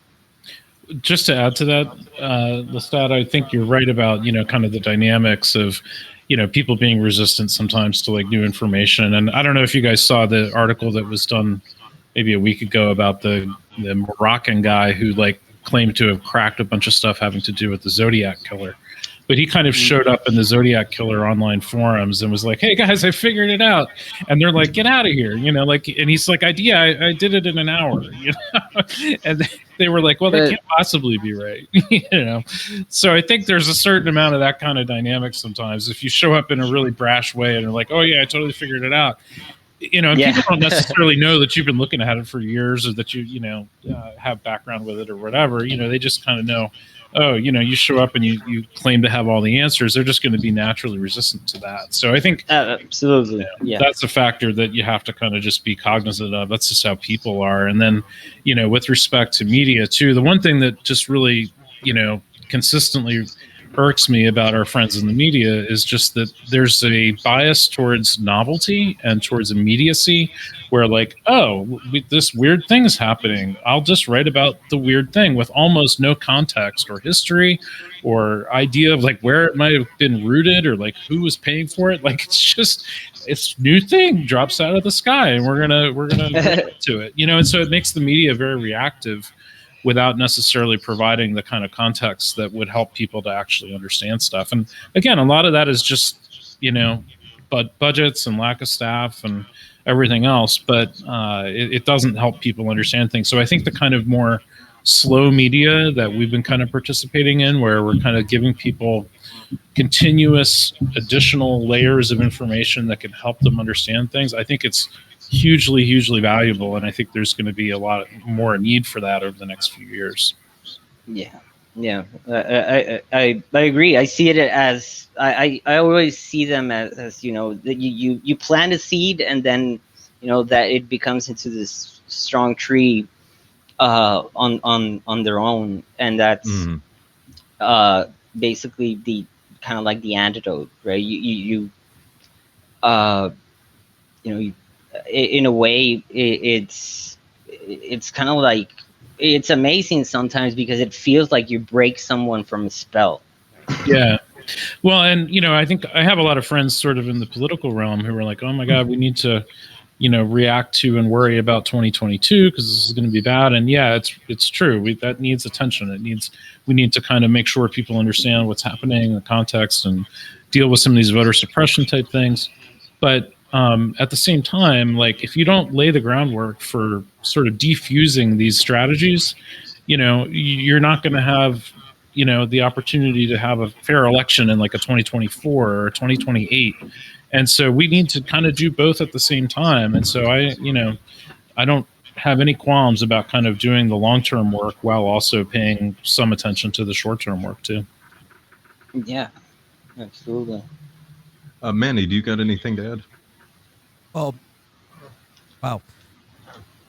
I mean, when I began my journey a long time ago, I always knew that there was going to be weird things that would happen, and I've always been one of those folks that, I had an outward, character that I was playing on the internet who also happens to just be me, and I think a lot of people got caught up in trying to figure out, if I was actually being for real or not being for real. But I think that over time I've realized that there are people that have been there from the beginning and have watched all of this crap unfold. And I did take meticulous notes, and I did have a wealth of video to go back to, but that stuff's gone. And I think that my idea was always to do it very slowly, I was doing it on a day by day approach where I was trying to expose all the different little things that I was seeing within these conspiracy movements. And I tried very interesting tactics in a lot of ways. And I think that when I saw this group with the cicadas, and how they evolved after, or how they emerged, I should say, after this June 1st like soiree with all their disinformation, I think that like it really changed a lot of different things in my understanding of how this like internet culture was working, because it did open up my eyes that I was correct in a lot of the things that I was like ascertaining about these groups. And I think what a lot of people don't get is that, ultimately what's happening right now is exactly what I wanted. Like I wanted them to shut down Chan. That was a goal of mine. I wanted them to become exposed, but I don't think what people understand is that where I was at in, late 2017, I was between a rock and a hard place because I didn't really have much that I could do. So the one thing that I could think about, at that particular point was developing something, an idea, basically, an idea that would be all encompassing of all of the things that I thought that these guys were doing. And I fed it back to them in a way almost to create like a feedback loop, because I was trying to figure out if it was actually them behind stuff. And I used very, very simplistic tactics to basically elicit them to do what I wanted while they were trying to manipulate me into doing what they wanted. So it was almost like a very symbiotic relationship in that respect, because I don't think that they realized that I had any intention of unmasking the masquerade. And I believe that it was a coincidence that Thomas actually put me in charge of the 2018 stuff. And, I didn't share what my plan was with anybody involved with Cicada. I just was like, I'm going to be out by, April 1st, and it's going to be, we're going to do this thing. And I think that a lot of people took that, particular situation in a lot of different ways. That, when you will go back and if you were able to actually watch the daily live streams, you see exactly how it was being set up, and, how exactly I wanted to come out with it. Because not only was I trying to expose these people to the greater society, I wanted people to know exactly what these guys were capable of. We see now that, it's not like I was making things up back in the day at all. I was trying to show people that not only can you be caught up in all of this stuff, there is a proper way of actually keeping stuff. And, I've kept all the receipts, I have all of the documents and things that are available. My main deal has always been that people view me as the bad guy or as like the shadow in the story, when essentially I'm more of like an anti hero in a lot of ways. I'm definitely not a hero in this respect or whatever. I did this because I wanted to expose these people with by using what they do. I wanted to give them something that would actually get them the eyeballs that would actually get people to care about it. It's happening, but even now people are still focused on sometimes what I think is the wrong thing. And back with McAfee, he set this up. It's obviously it's a setup, and it's probably one of the it's scary to me to think about. To me, I don't think he got murdered. I think he killed himself. But I think, and I think that he's been setting up that LARP for a very, very long time. And then it kind of was solidified when who else but had his access to his account but Janice McAfee posting the queue. And then we got all these like the same Q tards that were connected to Thomas and his crew are the same guys running the same style of cicada narrative, that there's a dead man switch. And to me, it's like I've been sitting in it and I understand what I see, so I already know it's them, like it's the same fucking accounts. They haven't even changed their goddamn names. And There's I kind of shades of the Tracy Twyman suicide. I was yeah. thinking with this and the Dead Man Switch. Yeah, well, with Tracy Twyman, nobody ever, I don't think I've ever seen the death certificate on it, but she definitely took her life. And, there was the Zelador Petrov kid that had the same, suicide by cops issue. There was the Isaac Cappy situation where Isaac Cappy was hard for me because I was talking to the guy. Like, we had mutual friends, like Seth Green and stuff. We have mutual friends. Like I have a lot of really interesting friends that I don't put on my streams and stuff because I don't want to bring them the hate, because I was pressing enough to know, when I started this whole thing in 2017, that, I was going to be hated and, not treated with very much respect. And, it still happens. I listened to the last, podcast that you and Lestat did. And I mean, there was a lot of stuff in there that I was just like, shit, man, these guys don't really even seem to know who I am. They only know about this monster that was created about me. And, with Thomas, I got a restraining order against that guy. I don't want nothing to do with that fool. No, I don't want nothing to do with this cat. I don't want anything to do with any of his stuff. I tried to ask for help from every single person in the world that would care to listen. I told them what was really happening. Nobody wanted to listen. And, I had to accept that shit. And even now, I still accept, everything that's happened, because I realize that people aren't going to truly understand the thing that was happening here. And yes, there has been an awakening, but in my understanding is like, this is an awakening of even greater importance than, what Q's talking about. It's always been about consciousness, humanity, the way we interact with each other, and the way that some of us are aware of some of the more meticulous ways that we're being bombarded on a daily basis on how people are manipulated.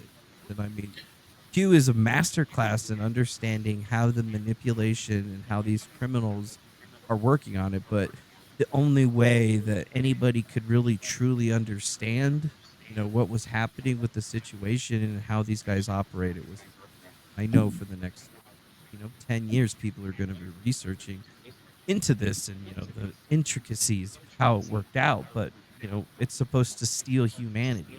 Like, we're supposed to steal each of these individual human beings out there to the fact that, yes, this is a possibility. This is something they can do. And yes, somebody with no money and a laptop could do it to you, and then they could make millions.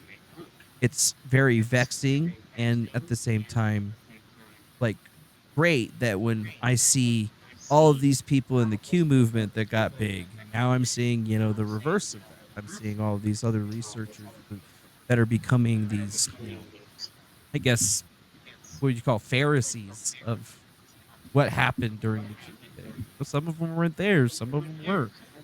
And there's still even more that haven't even piped up yet because I haven't told them that they. So for me, it's just like, I think that this entire situation, a lot of people look at it as it's supposed to mean good or bad, but it's more of like an evolution of trying to elicit all of the different things that I've seen in a way that nobody could truly ever understand, I don't think.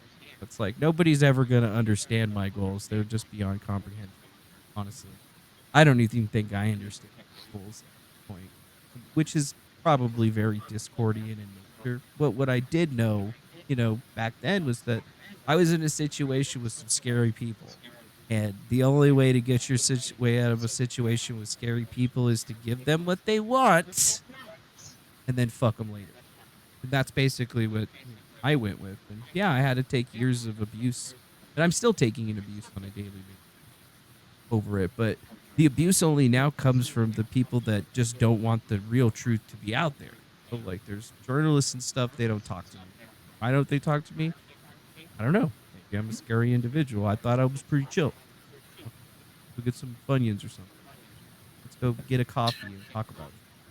But here we are, years later, and all these people are all still focused on, trying to understand what really happened here. I think that the cicada portion of it is important, but what's more important definitely is what came after, specifically this huge move. Like, the main thing that people don't get is that it's been a known thing that stuff moves from 4chan. And to me, it was like the pièce de la resistance that I actually have some, proof that these fuckers have been doing it, and they've been behind it for a very, very long time. And yeah, maybe they were posting as cute, maybe they were at the end. I mean, there's probably no doubt in my mind that they're not that smart, but it's the question as to why. Why did they do it? Was it really about money? I just don't. Yeah, that is certainly one of the bigger questions of all of this. Dave, do you guys have anything else to add?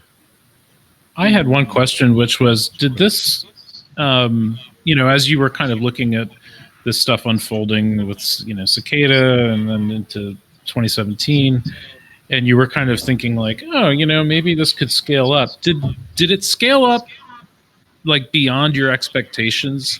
It feels to me like something that maybe, is out of hand or got out of hand more than you could have possibly imagined at the time. And had you known at the time how much it would scale, like, would you have done it the same way? Or, I know hindsight's 2020, but I would have done it the same way.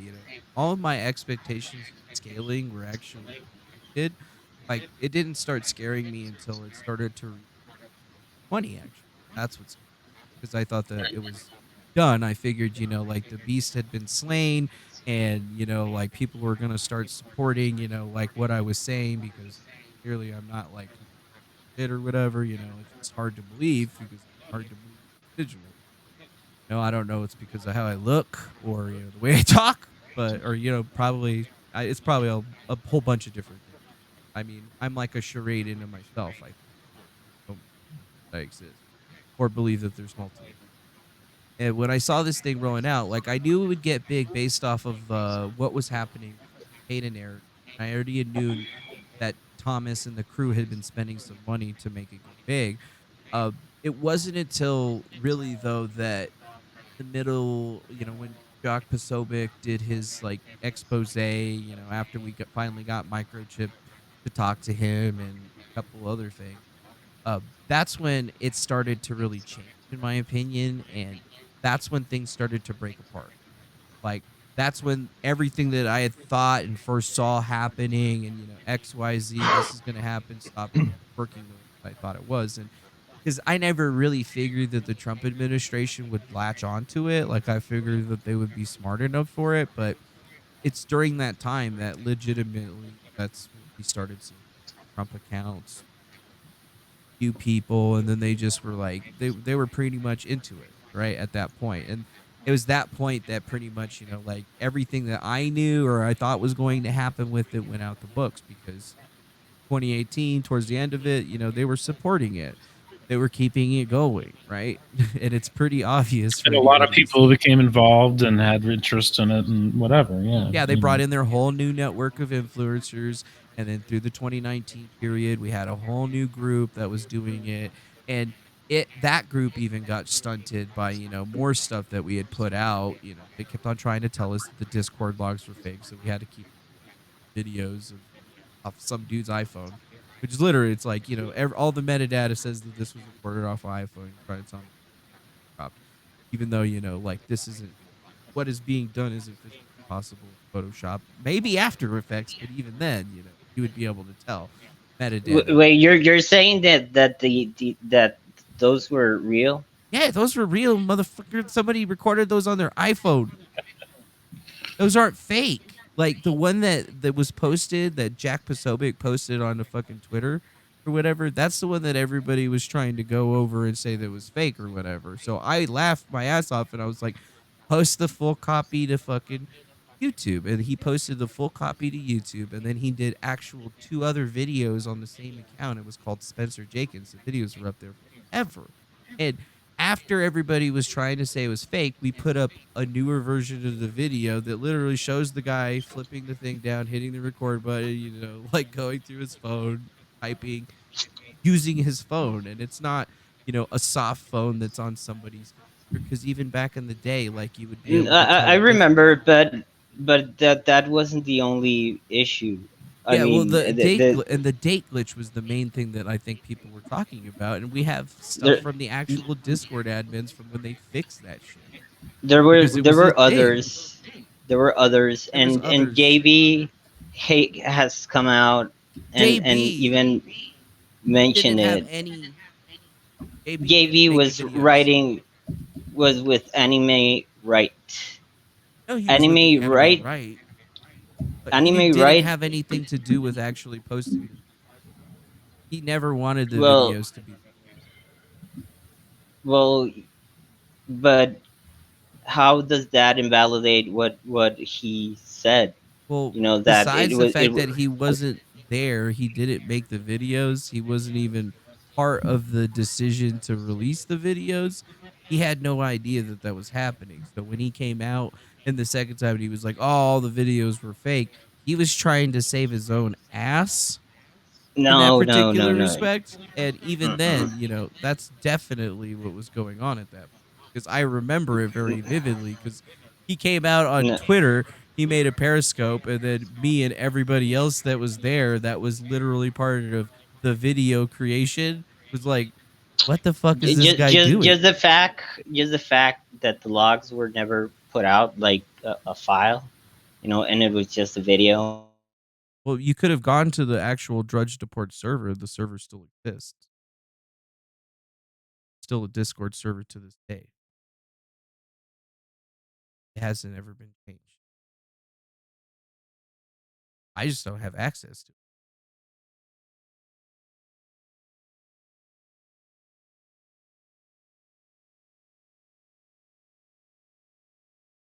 Recorded those off of their.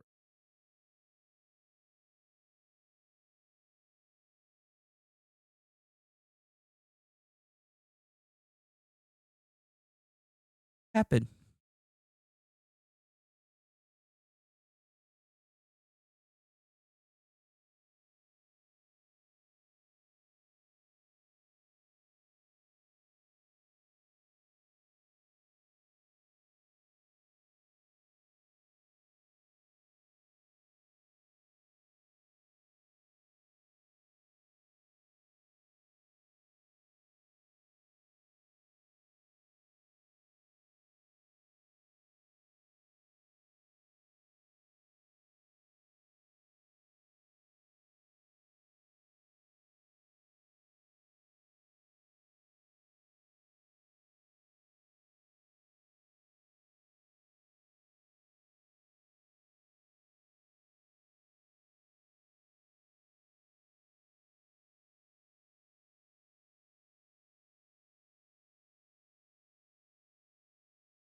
I think Guys, you're hear just me now? basically trying to say stick with things that you can prove definitively. Sorry, my internet just. No worries. Yeah, I mean, the logs, the alleged Discord logs did not had only that problem. It just the way that it came out, the fact that Jack Posobiec was I picked involved him. into seeding all that. It He was doesn't. my And then pick. how? That was the guy that I picked to Well, do it because he was one of the only people that would talk to me about it. And then the other I thing is that people don't get is that he was at DEF CON in 27. He was standing in that fucking room when I was talking about it. what like That's why I picked him. I don't know, man. Like on that thing, like I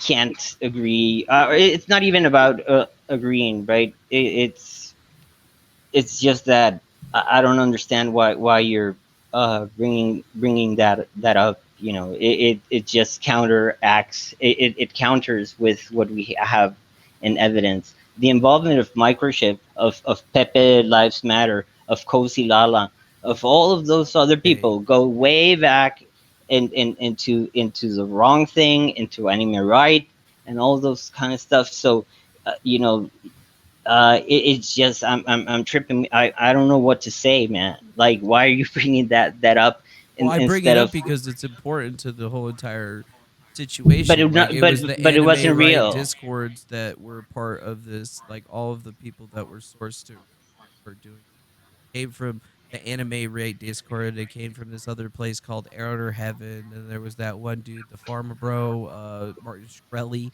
Like that's actually, I believe, where Microchip actually came from. Shkreli Discord. All of those That's people came. Farmer Funk.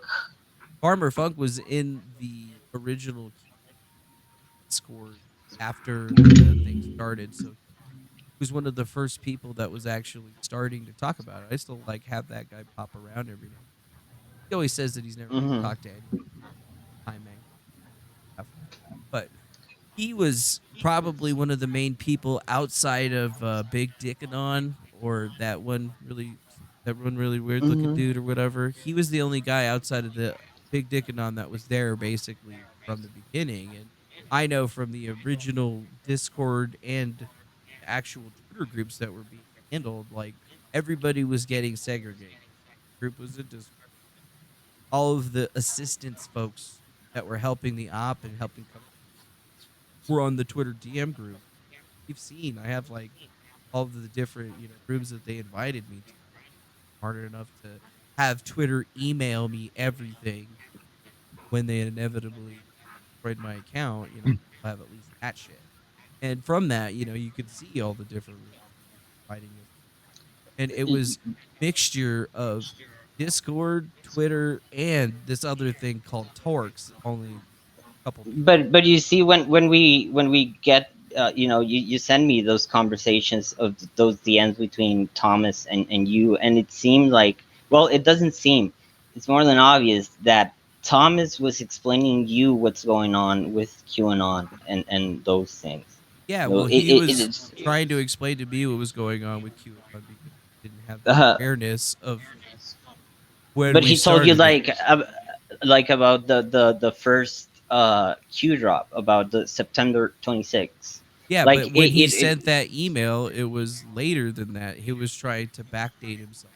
That one actual video.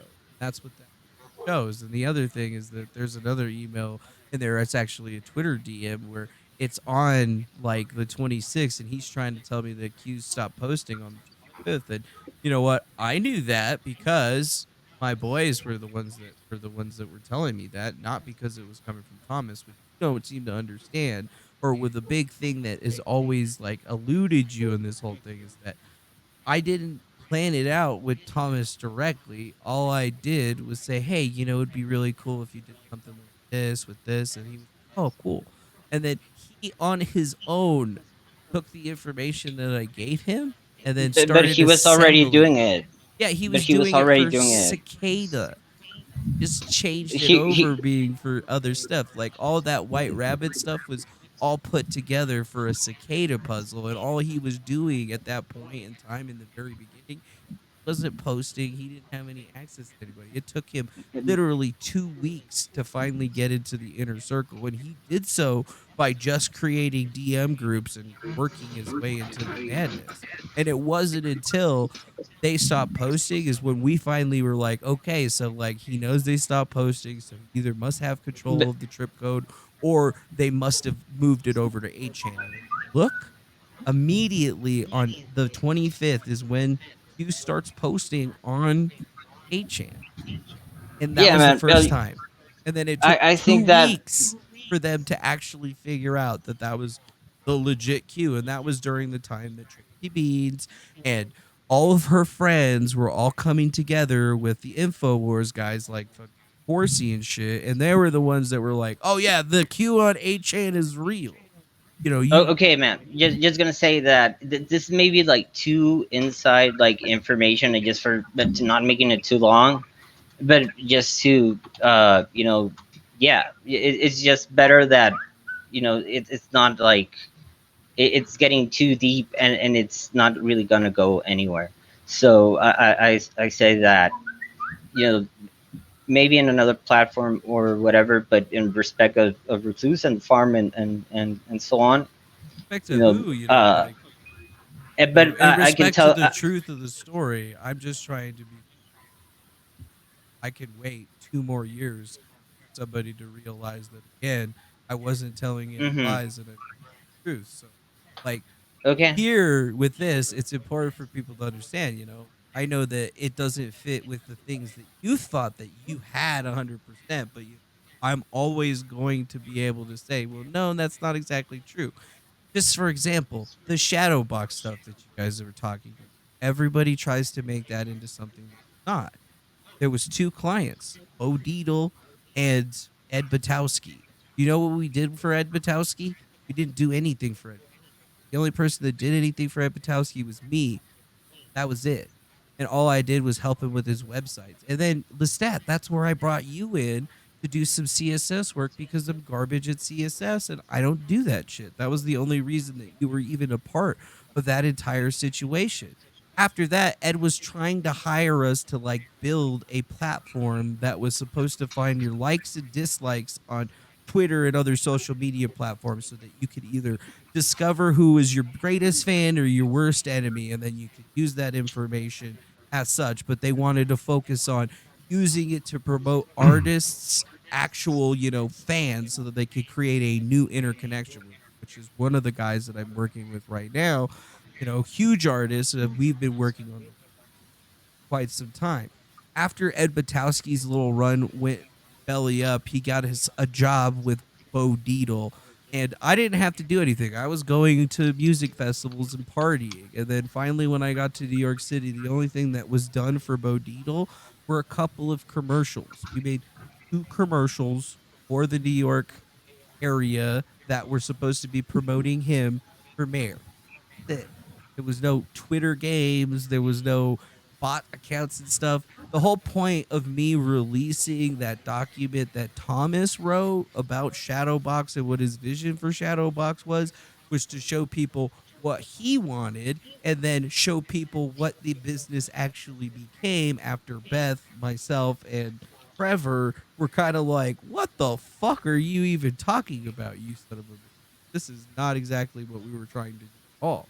This doesn't even sound like what we wanted to do. The whole reason that the business failed in the first place was because of how Thomas was going to all these different clients and trying to sell himself as like some cyber mercenary and basically ruining the meetings before they ever began.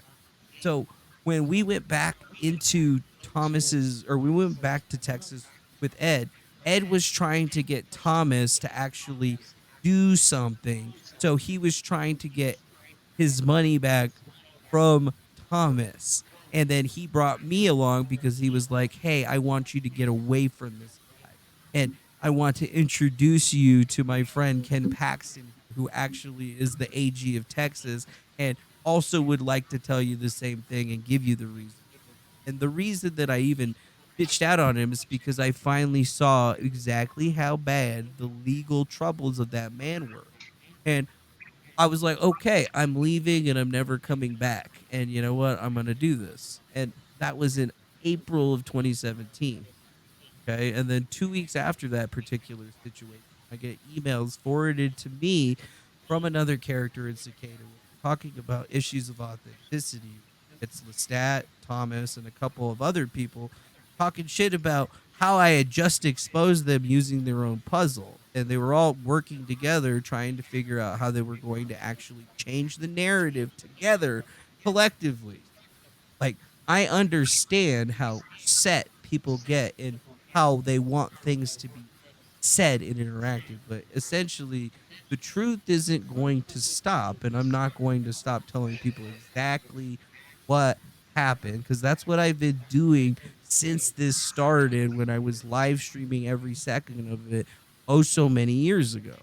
So like I know that there's certain things that you're not with yet, but eventually you're gonna have to get there because it's not a lie. It's something that needs to be understood by you and by other people because you're not dealing with regular, normal human individuals. You are dealing with criminals who are criminals. You cannot treat their information in the same way. Me, I'm not a criminal. No. In fact, I'm the complete opposite of all of that because I've been so open and transparent with everything that I've done that I could put every single one of you to shame if you ever tried to come to me and tell me that you had more credibility than me in any of these respects. So, like, you got to remember that, I'm not fighting with you guys on this stuff. I'm just trying to tell you the truth. That's it. The truth. That's what I've been doing for the last couple of years. And, I'm not going to change the narrative because it doesn't fit someone else's truth, because then that would turn it into a big lie and make it just as bad as the thing that people are trying to take down in the first place. It's just a thought that really needs to be there. It needs to be said, because, like, we're not here to just discuss, like, how this thing happened. We're here to discuss the people behind it and the machinations that they use in order to create this mischief. And if you see it, if you can understand it, that's one thing. It's being able to truly comprehend the totality of this criminality that's going to actually put you in a place that you got to realize that, sometimes it's a little simpler than you have to make it.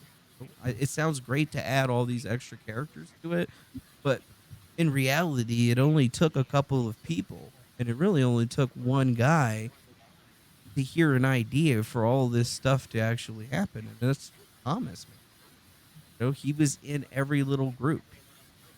We're literally following the ultimate fucking Kaiser Soze, master of changing his identity, I guess, or at least fooling people into thinking that. Those are all fair points, man. And, certainly I'm glad that you made them. We got to get wrapping up here, though, now. But I want to thank you guys so much here for joining me for this. And certainly I hope all you guys listening have derived some insights from all this. So on that note, we are going to sign off for now. As always, good night and good luck to you all. All right, cool. We're clear here.